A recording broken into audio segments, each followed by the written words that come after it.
ಈಗ IVF ಅನ್ನೋದು trend ಆಗ್ಬಿಟ್ಟಿದೆ, ಇದ್ರ ಬಗ್ಗೆ ಹೇಳೋದಾದ್ರೆ ಹೇಗೆ? ಹೌದು, ಇನ್ಫರ್ಟಿಲಿಟಿ ಈಗ ನೋಡಿ ಹಾರ್ಮೋನ್ಸೇ ಕರೆಕ್ಟ್ ಆಗಿ ಕೆಲಸ ಮಾಡ್ತಾ ಇಲ್ಲ ಅಂದ್ರೆ ಇನ್ ಕನ್ಸೀವ್ ಆಗೋದೆಲ್ಲ ಇಟ್ಸ್ ಅ ಬಿಗ್ ಚಾಲೆಂಜ್. ಒಂದು ಆಲ್ರೆಡಿ ಏನಾಗ್ತದೆ ಅಂದ್ರೆ ಇವಾಗ ಮದುವೆಗಳು ಅಂತೆಲ್ಲ ಆಗ್ತಾ ಇರೋದೇ ಆಲ್ರೆಡಿ ಲೇಟ್, 30 years ಪ್ಲಸ್.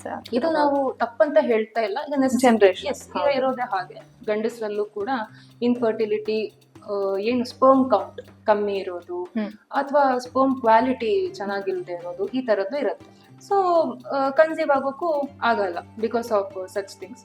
ನಾನು ಮಗು ಮಾಡ್ಕೊಂತಿದ್ದೀನಿ ಅಂತ ಹೇಳಿದಾಗ ಅವ್ರು ಯಾವ ರೀತಿ ಪ್ರಿಪೇರ್ ಆಗ್ಬೇಕು? ಪ್ಲಾನ್ಡ್ ಪ್ರೆಗ್ನೆನ್ಸಿನೇ ಇರ್ಬೋದು. ನೀವು ಒಂದು ಪ್ರೆಗ್ನೆನ್ಸಿ ಅಂತ ಮಾಡುವಾಗ ಚೆನ್ನಾಗಿ ಪ್ಲಾನ್ ಮಾಡ್ಕೊಳ್ಳಿ.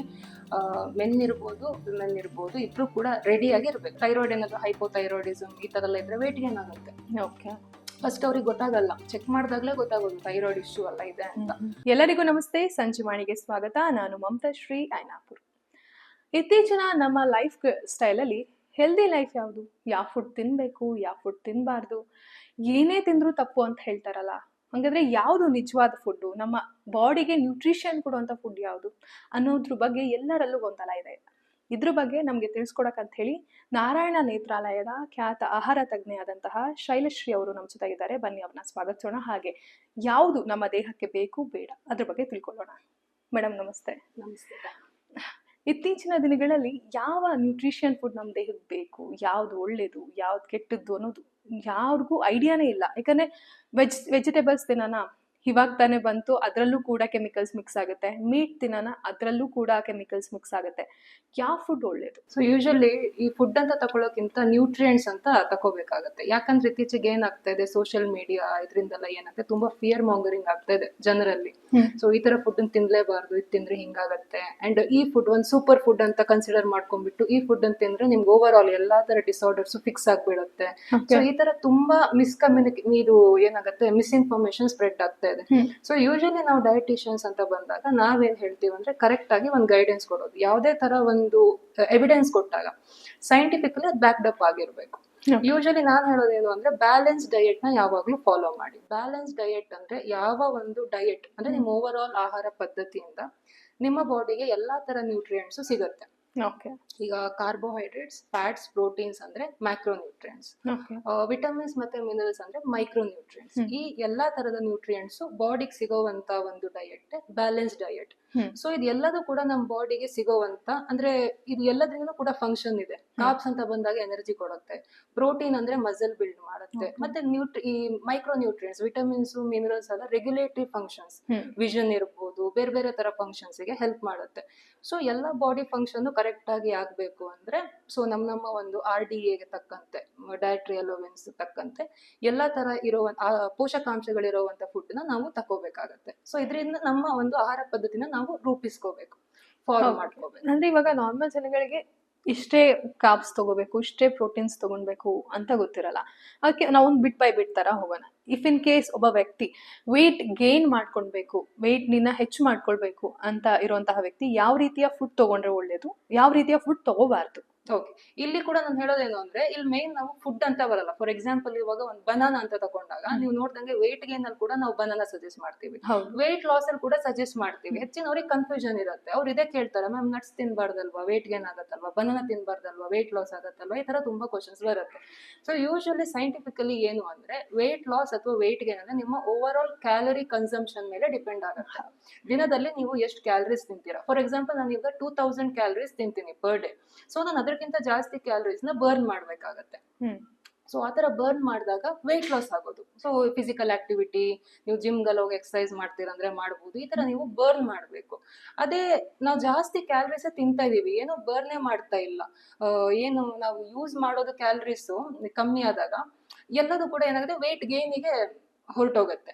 ಸೊ ನೀವು ಓವರ್ ಆಲ್ ಕ್ಯಾಲರೀಸ್ ನೋಡ್ಕೊಂಡು ಕರೆಕ್ಟ್ ಆಗಿ ಮ್ಯಾಕ್ರೋಸ್ ಎಲ್ಲ ಅಡ್ಜಸ್ಟ್ ಮಾಡ್ಕೊಂಡು, ಅಂದ್ರೆ ಕಾರ್ಬ್ಸ್ ಇರ್ಬೋದು, ಈಗ ಕಾರ್ಬ್ಸ್ ಕೂಡ ಜಾಸ್ತಿ ತಿಂದಾಗ ಫ್ಯಾಟ್ ಆಗಿ ಸ್ಟೋರ್ ಆಗುತ್ತೆ ಬಾಡಿಲಿ. ಸೊ ಕಾರ್ಬ್ಸ್ ಸ್ವಲ್ಪ ಕಮ್ಮಿ ಮಾಡ್ಕೊಳ್ಳೋದು, ಪ್ರೋಟೀನ್ ಮೇಲೆ ಜಾಸ್ತಿ ಫೋಕಸ್ ಮಾಡೋದು. ಅಂಡ್ ಪ್ರೋಟೀನ್ ಅಂದ ಕೂಡ ಇಲ್ಲಿ ಸಪ್ಲಿಮೆಂಟ್ಸ್ ಅಂತ ಹೇಳ್ತಾ ಇಲ್ಲ, ಸೊ ಅದು ಕೂಡ ನ್ಯಾಚುರಲ್ ಫುಡ್ ಅಲ್ಲಿ ಕೂಡ ಸಿಗತ್ತೆ.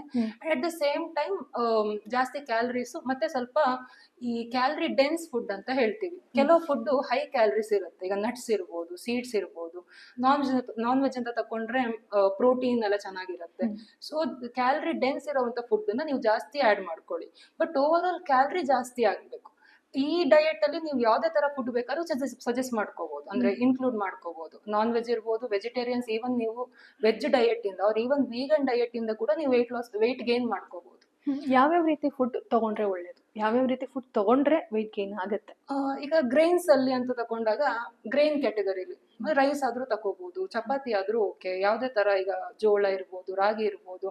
ಸೊ ನಟ್ಸ್ ಕೂಡ ನಾನು ಹೇಳಿದಂಗೆ energy dense and nutrient dense ಕೂಡ. ಬರೀ ಎನರ್ಜಿ ಡೆನ್ಸ್ ಆಗಿದ್ರೆ ಕೂಡ ಏನ ಯೂಸ್ ಆಗಲ್ಲ ಬಾಡಿಗೆ. ಫಾರ್ ಎಕ್ಸಾಂಪಲ್ ಇವಾಗ ನೀವು ಒಂದು ಪಿಜ್ಜಾ ಬರ್ಗರ್ ತಿಂದಾಗ್ಲೂ ಕೂಡ ನಿಮ್ ಕ್ಯಾಲರಿ ಸಿಗುತ್ತೆ ಬಟ್ ನ್ಯೂಟ್ರಿಯೆಂಟ್ ಸಿಗಲ್ಲ.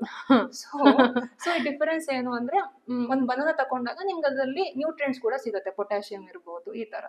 ಸೊ ಫ್ರೂಟ್ಸ್ ಅಲ್ಲಿ ಬನಾನಾ ಎಲ್ಲ ಸ್ವಲ್ಪ ಹೈ ಎನರ್ಜಿ ಇರುವಂತ ಫುಡ್. ನಟ್ಸ್ ಕೂಡ ಅಷ್ಟೇ, 1 ಗ್ರಾಮ್ ಒಂದು ನೀವು ಫ್ಯಾಟ್ ತಗೊಂಡಾಗ you get 9 calories. So nuts ಅಲ್ಲಿ ಇವಾಗ ಬಾದಾಮ್, ವಾಲ್ನಟ್, ಕ್ಯಾಶ್ಯೂ, ಪಿಸ್ತಾಶಿಯೋ, ಪೀನಟ್ಸ್ ಮತ್ತೆ ಸೀಡ್ಸ್ ಕೂಡ ನೀವು ಇನ್ಕ್ಲೂಡ್ ಮಾಡ್ಕೋಬಹುದು, like pumpkin seeds, sunflower seeds, ಇದನ್ನೆಲ್ಲ ನೀವು ಯೂಸ್ ಮಾಡ್ಕೋಬಹುದು. ಅಂಡ್ ಹೆಲ್ದಿ ಟೈಪ್ ಆಯಿಲ್ಸ್ ಕೂಡ ನೀವು ಯೂಸ್ ಮಾಡ್ಕೋಬಹುದು, ಬಿಕಾಸ್ ಆಯಿಲ್ ಕೂಡ ಪ್ಯೂರ್ ಫ್ಯಾಟ್ ಆಗಿರೋದ್ರಿಂದ ನಿಮ್ಗೆ ಕ್ಯಾಲರಿ ಅದು ಕಾಂಟ್ರಿಬ್ಯೂಟ್ ಮಾಡುತ್ತೆ ಡಯಟ್ಗೆ. ಸೊ ತುಪ್ಪ ಆಗಿರ್ಬೋದು, ಅನ್ರಿಫೈನ್ಡ್ ಆಯಿಲ್ಸ್, ಕೋಲ್ಡ್ ಪ್ರೆಸ್ ಎಣ್ಣೆಗಳು, ಸೊ ಇಂಥವೆಲ್ಲ ನೀವು ಯೂಸ್ ಮಾಡ್ಕೊಂಡು over all weight gain help ಆಗುತ್ತೆ ನಿಮ್ಗೆ. ಓಕೆ, ಪ್ರೋಟೀನ್ ಮೇಲೆ ಜಾಸ್ತಿ ಫೋಕಸ್ ಮಾಡಿ. ಓಕೆ, ಈಗ ಎಷ್ಟೊಂದು ಜನ ವೆಯ್ಟ್ ಗೇನ್ ಆಗ್ಬೇಕು ಅಂತ ಹೇಳಿದ್ರೆ ಜನರಲಿ ಜಿಮ್ ಹೋಗೋರೆ ಅಂತ ಅನ್ಕೊಂಡ್ರು ಪ್ರೋಟೀನ್ ಫುಡ್ಸ್ಗಳು ತಗೊಂತಾರೆ. ಅಂದ್ರೆ ಏನಂತಾರೆ, ಶೇಕ್ಸ್ ಆಗಿರ್ಬೋದು, ಈ ತರ ಪ್ರೋಟೀನ್ ಫುಡ್ಸ್, ಅದು ಒಳ್ಳೇದಾ ಕೆಟ್ಟದ್ದಾ? ಯೂಶಲಿ ಇವಾಗ ಲಾಸ್ಟ್ ಇಯರ್ ಅಷ್ಟೇ ಒಂದಿಷ್ಟು ಗವರ್ಮೆಂಟ್ ಇಂದ ರಿಲೀಸ್ ಆಯ್ತು, ತುಂಬಾ ಇಂಡಿಯಾದಲ್ಲಿ ಸಿಗ್ತಾ ಇರುವಂತ ಪ್ರೋಟೀನ್ ಪೌಡರ್ಸ್ ಅಲ್ಲಿ ತುಂಬಾ ಕಂಟ್ಯಾಮಿನೆಂಟ್ಸ್ ಇದೆ. ಸೊ ಕೆಲವೊಂದು ಟ್ರಸ್ಟೆಡ್ ಬ್ರ್ಯಾಂಡ್ಸ್ ಕೂಡ ಇದೆ, ಅದನ್ನ ಬಿಟ್ಟು ಫುಡ್ ಇಂದ ಕೂಡ ತಗೋಬಹುದು. ನಾನ್ ವೆಜಿಟೇರಿಯನ್ಸ್ ಆಗಿದ್ರೆ ಆಬ್ವಿಯಸ್ಲಿ ನಾನ್ ವೆಜ್ ತುಂಬಾ ಒಳ್ಳೆ ಚಾಯ್ಸ್. ಸ್ಕಿನ್ ಔಟ್ ಚಿಕನ್ ಹೇಳ್ತೀವಿ, ಸ್ಕಿನ್ ಔಟ್ ವಿತ್ ಸ್ಕಿನ್ ಅಲ್ಲ. ಎಗ್ ಕೂಡ ತುಂಬಾ ಒಳ್ಳೆ ಪ್ರೋಟೀನ್ ಸೋರ್ಸ್. ಎಗ್ ವೈಟ್ಸ್ ಅಂತ ಬಂದಾಗ ನ್ಯೂಟ್ರಿಷಸ್ ಆಗಿರುತ್ತೆ, ತುಂಬಾ ಪ್ರೋಟೀನ್, 6 ಗ್ರಾಮ್ ಆಲ್ಮೋಸ್ಟ್ ನಿಮ್ಗೆ ಅಲ್ಲೇ ಸಿಗುತ್ತೆ ಒಂದ್ ಎಗ್ ಅಲ್ಲಿ. ಫಿಶ್ ಕೂಡ ತಗೋಬಹುದು. ಮತ್ತೆ ಮಂತ್ಲಿ ಟ್ವೈಸ್ ಬೇಕಾದ್ರೆ ರೆಡ್ ಮೀಟ್ ಕೂಡ ಚೂಸ್ ಮಾಡ್ಕೋಬಹುದು. ರೆಡ್ ಮೀಟ್ ಅಂದ್ರೆ ನಿಮ್ದು ಮಟನ್ ಅದೆಲ್ಲ ಬರುತ್ತೆ. ಅಂಡ್ ವೆಜಿಟೇರಿಯನ್ಸ್ ಕೂಡ ಪ್ರೋಟೀನ್ ಆಪ್ಷನ್ಸ್ ಇದೆ. ಈಗ ಹೆಚ್ಚಿನ ಹೇಳ್ತಾರೆ ನಾವು ನಾನ್ ವೆಜ್ ತಿನ್ನಲ್ಲ, ಪ್ರೋಟೀನ್ ಸಿಗಲ್ಲ ಅಂತಲ್ಲ. ಪನ್ನೀರು ಇದೆ, ಡೈರಿ ಪ್ರಾಡಕ್ಟ್ಸ್ ಅಲ್ಲಿ ಪನ್ನೀರ್ ಅದೆಲ್ಲ ಬರುತ್ತೆ. Even basically legumes and pulses, ಬೇಳೆಕಾಳು, ಹೆಸರುಕಾಳು, ಹುರುಳಿಕಾಳು, ಸೋಯಾಬೀನ್ ಎಲ್ಲ ನೋಡಿದ್ರೆ it's very good protein source. The amino acid profile ಅಂತ ನಾವೇನ್ ಹೇಳ್ತೀವಿ, so it is very good soybean ಅಲ್ಲಿ. ಮತ್ತೆ ಸೋಯಾ ಬೇಸ್ಡ್ ಪ್ರಾಡಕ್ಟ್ಸ್ ಕೂಡ ಬರುತ್ತೆ. ಹೆಚ್ಚಿನ ಸೌತ್ ಇಂಡಿಯನ್ಸ್ ನಾವು ಪನ್ನೀರ್ ಅಂತ ಸಜೆಸ್ಟ್ ಮಾಡಿದಾಗ ಅವ್ರಿಗೆ ಅದು ಹೆವಿ ಅಂತ ಅನ್ಸುತ್ತೆ, ತುಂಬಾ ತಿನ್ನಲ್ಲ. ನಾರ್ತ್ ಇಂಡಿಯನ್ಸ್ ಅಷ್ಟು ಇಲ್ಲಿ ತಿನ್ನಲ್ಲ, ಸ್ವಲ್ಪ ಓಲ್ಡ್ ಪೀಪಲ್ ಎಲ್ಲ ಇರ್ಬೋದು, ಏಜ್ಡ್ ಇರೋದು. ಸೊ ಅಂತವ್ರು ಏನ್ ಮಾಡ್ಬೋದು, ಟೋಫು ಸ್ವಿಚ್ ಮಾಡ್ಕೋಬಹುದು, ಟೋಫು ಯೂಸ್ ಮಾಡಬಹುದು. ಸೋಯಾ ಮಿಲ್ಕ್ ಎಲ್ಲ ಬರುತ್ತೆ ನಿಮ್ಗೆ. ಈವನ್ ನಾನು ಹೇಳಿದ ನಟ್ಸ್ ಅಲ್ಲಿ ಕೂಡ ಪ್ರೋಟೀನ್ ಸಿಗುತ್ತೆ, ಸೀಡ್ಸ್ ಅಲ್ಲಿ ಕೂಡ ಪ್ರೋಟೀನ್ ಸಿಗುತ್ತೆ. ಮತ್ತೊಂದು ನಾನು ವೆಜಿಟೇರಿಯನ್ಸ್ ಏನ್ ಹೇಳ್ತೀನಿ ಅಂದ್ರೆ, ನಾನ್ ವೆಜ್ ಅಲ್ಲಿ it has all the amino acids, ಎಲ್ಲ ಅಮೈನೋ ಆಸಿಡ್ ಸಿಗುತ್ತೆ ನೀವು ಒಂದ್ ಫುಡ್ ತಿಂದಾಗ. ವೆಜಿಟೇರಿಯನ್ ಫುಡ್ ಅಲ್ಲಿ ಕೆಲವು ಅಮೈನೋ ಆಸಿಡ್ ಮಿಸ್ಸಿಂಗ್ ಇರುತ್ತೆ. ಸೊ ಇದು ಮಿಸ್ ಆದಾಗ ಮಸಲ್ ಬಿಲ್ಡಿಂಗ್ ಗೆ ನಿಮ್ಗೆ ಪ್ರಾಬ್ಲಮ್ ಆಗುತ್ತೆ. ಸೊ ನಾವೇನ್ ಹೇಳ್ತೀವಿ, ಮ್ಯೂಚುವಲ್ ಕಾಂಬಿನೇಷನ್ ಮಾಡ್ಕೊಳ್ಳಿ ಅಂತ. ಸೊ ರೈಸ್ ಅಥವಾ ಚಪಾತಿ ಅಂತ ತಗೊಂಡಾಗ ಚಪಾತಿ ಪ್ಲಸ್ ದಾಲ್ ಇದೆರಡು ತಗೊಂಡಾಗ ಇದ್ರಲ್ಲಿ ಏನು ಅಮೈನೋ ಆಸಿಡ್ ಮಿಸ್ಸಿಂಗ್ ಇರತ್ತಲ್ವಾ, ಅದೆರಡು ಕೂಡ ಬ್ಯಾಲೆನ್ಸ್ ಆಗುತ್ತೆ. ಸೊ ಎಲ್ಲ ಅಮೈನೋ ಆಸಿಡ್ ನಿಮ್ಗೆ ಸಿಗುತ್ತೆ. ಸೊ ಯಾವಾಗ್ಲೂ ಬೇರೆ ಬೇರೆ ತರ ಕಾಂಬಿನೇಷನ್ ನ ಮಾಡ್ಕೊಳ್ಳಿ ವೆಜಿಟೇರಿಯನ್ಸ್ ಇರೋರು. ಈವನ್ ವೀಗನ್ಸ್ ಇರೋ ಡೈರಿ ಪ್ರಾಡಕ್ಟ್ಸ್ ಕೂಡ ತಗೊಳ್ಳಲ್ಲ. ಹೌದು. ಸೊ ಅಂತವ್ರು ಲೆಗ್ಯೂಮ್ಸ್ ಪಲ್ಸಸ್ ಮೇಲೆ ಜಾಸ್ತಿ ಫೋಕಸ್ ಮಾಡ್ಬೇಕು. ಈ dal items, green gram, sprouts, horse gram, rajma, chana, soya, ಈ ತರ ಎಲ್ಲ. ಪಾಲಕ್ ಕೂಡ ಇತ್ತೀಚೆಗೆ ತುಂಬಾ ಟ್ರೆಂಡ್ ಆಗ್ತಾ ಇದೆ. ಪಾಲಕ್ ತಿಂದಷ್ಟು ಒಳ್ಳೇದು ಬಾಡಿಗೆ, ತುಂಬಾ ಐರನ್ ಕಂಟೆಂಟ್ ಇದೆ ಅಂತ ಹೇಳಿ. Yes, correct. ಅದು ಎಷ್ಟು ಮಟ್ಟಿಗೆ ಒಳ್ಳೇದು? ಅಂದ್ರೆ ದಿನಾ ಬೇಸಲ್ಲಿ ತಿಂದ್ರೆ ಓಕೆನಾ ಅಥವಾ ಹೇಗೆ? ತಿನ್ಬೋದು. ಪಾಲಕ್ ಅಂದ್ರೆ ನೀವ್ ಹೇಳ್ದಂಗೆ ಐರನ್ ಕಂಟೆಂಟ್ ತುಂಬಾ ಚೆನ್ನಾಗಿರುತ್ತೆ. ಮುಂಚೆಲ್ಲ ತುಂಬಾ ಒಂದು ಫಾಲ್ಸ್ ನೋಷನ್ ಇತ್ತು, ಈ ರೆಡ್ ಕಲರ್ ಫುಡ್ ಇದ್ರೆ ಐರನ್ ರಿಚ್ ಅಂತ. ಇವಾಗ್ಲೂ ತುಂಬಾ ಜನ ಅದೇ ಕೇಳ್ತಾರೆ, ಬೀಟ್ರೂಟ್ಸ್ ತಗೊಂಡ್ರೆ ಐರನ್ ಬೂಸ್ಟ್ ಆಗತ್ತೆ ಅಂತ. ಬಟ್ ಆ ತರ ಆಗಲ್ಲ. ಸೈಂಟಿಫಿಕಲಿ ಅವೇನು ಐರನ್ ರಿಚ್ ಫುಡ್ ಅಲ್ಲ. ನೀವ್ ಹೇಳ್ದಂಗೆ ಪಾಲಕ್, ಗ್ರೀನ್ ಲೀಫಿ ವೆಜಿಟೇಬಲ್ಸ್ ಎಲ್ಲ iron rich food. Folic acid ಇರ್ಬೋದು, ಇದೆಲ್ಲದೂ ಕೂಡ ಬೂಸ್ಟ್ ಮಾಡ್ಕೊಳ್ಳಕ್ಕೆ ಹೆಲ್ಪ್ ಆಗುತ್ತೆ. ಡೈಲಿ ತಕೋಬಹುದು. ಬಟ್ ನೀವ್ ಹೇಳ್ದಂಗೆ ಸೊಪ್ಪುಗಳಾಗಿರೋದ್ರಿಂದ ಕೆಮಿಕಲ್ಸ್ ಎಲ್ಲ ಯೂಸ್ ಮಾಡಿರ್ತಾರೆ. ಚೆನ್ನಾಗಿ ವಾಶ್ ಮಾಡ್ಕೊಂಡು ರನ್ನಿಂಗ್ ವಾಟರ್ ಅಲ್ಲಿ ವಾಶ್ ಮಾಡಿನೇ ಯೂಸ್ ಮಾಡಿ. And if possible organic brands, ಯಾವ್ದು ಟ್ರಸ್ಟ್ ವರ್ತಿ ಬ್ರ್ಯಾಂಡ್ಸ್ ಇದೆ ಅಂತದ್ ಕೂಡ ನೀವು ಯೂಸ್ ಮಾಡ್ಕೋಬಹುದು. ಇವಾಗ ವೆಯ್ಟ್ ಲಾಸ್ ಅಂತ ಬಂದ್ರೆ, ಈಗ ಇತ್ತೀಚಿನ ದಿನಗಳಲ್ಲಿ ನೀವು ಕೂಡ ಫೇಸ್ ಮಾಡಿರ್ತೀರಾ ವೆಯ್ಟ್ ಲಾಸ್ ಬಗ್ಗೆ. ತುಂಬಾ ಜನ, ಅದ್ರಲ್ಲೂ ಹುಡುಗರ ಅಂತಾನೆ ಅಲ್ಲ, ಹುಡುಗಿರ ಅಂತಾನೆ ಅಲ್ಲ, ಈ ಟೀನೇಜರ್ಸ್ ತುಂಬಾನೇ ತಲೆ ಕೆಡ್ಸ್ಕೊಳ್ತಾ ಇದ್ದಾರೆ. ತುಂಬಾ ಓವರ್ 1 kg ಜಾಸ್ತಿ ಆಯ್ತು ಅಂದ್ರೂ ಅನ್ನೋ ತರ ತುಂಬಾ ಕಾನ್ಶಿಯಸ್ ಆಗ್ತಾ ಇದಾರೆ ವೆಯ್ಟ್ ಲಾಸ್ ಬಗ್ಗೆ. ಅದ್ರ ಬಗ್ಗೆ ಹೇಳೋದಾದ್ರೆ ಇದು ನಮ್ಗೆ ತುಂಬಾ ಕಾಮನ್ ಕ್ವಶನ್. ಹೌದು. ವೇಟ್ ಗೇನ್ ಇವಾಗ ಆಲ್ಮೋಸ್ಟ್ 90% ಜನ ಅದೇ ಕೇಳೋದು, ಹೇಗೆ ವೇಟ್ ಲಾಸ್. ನಾನು ಯೂಶಲಿ ಒಂದೇನು ಮೇನ್ ಆಗಿ ಸಜೆಸ್ಟ್ ಮಾಡ್ತೀವಿ ಅಂದ್ರೆ, ಇಲ್ಲಿ ಇಂಡಿಯಾದಲ್ಲಿ ಅದ್ರ ಬಗ್ಗೆ ಅಷ್ಟು ಕಾನ್ಸಂಟ್ರೇಟ್ ಮಾಡಲ್ಲ.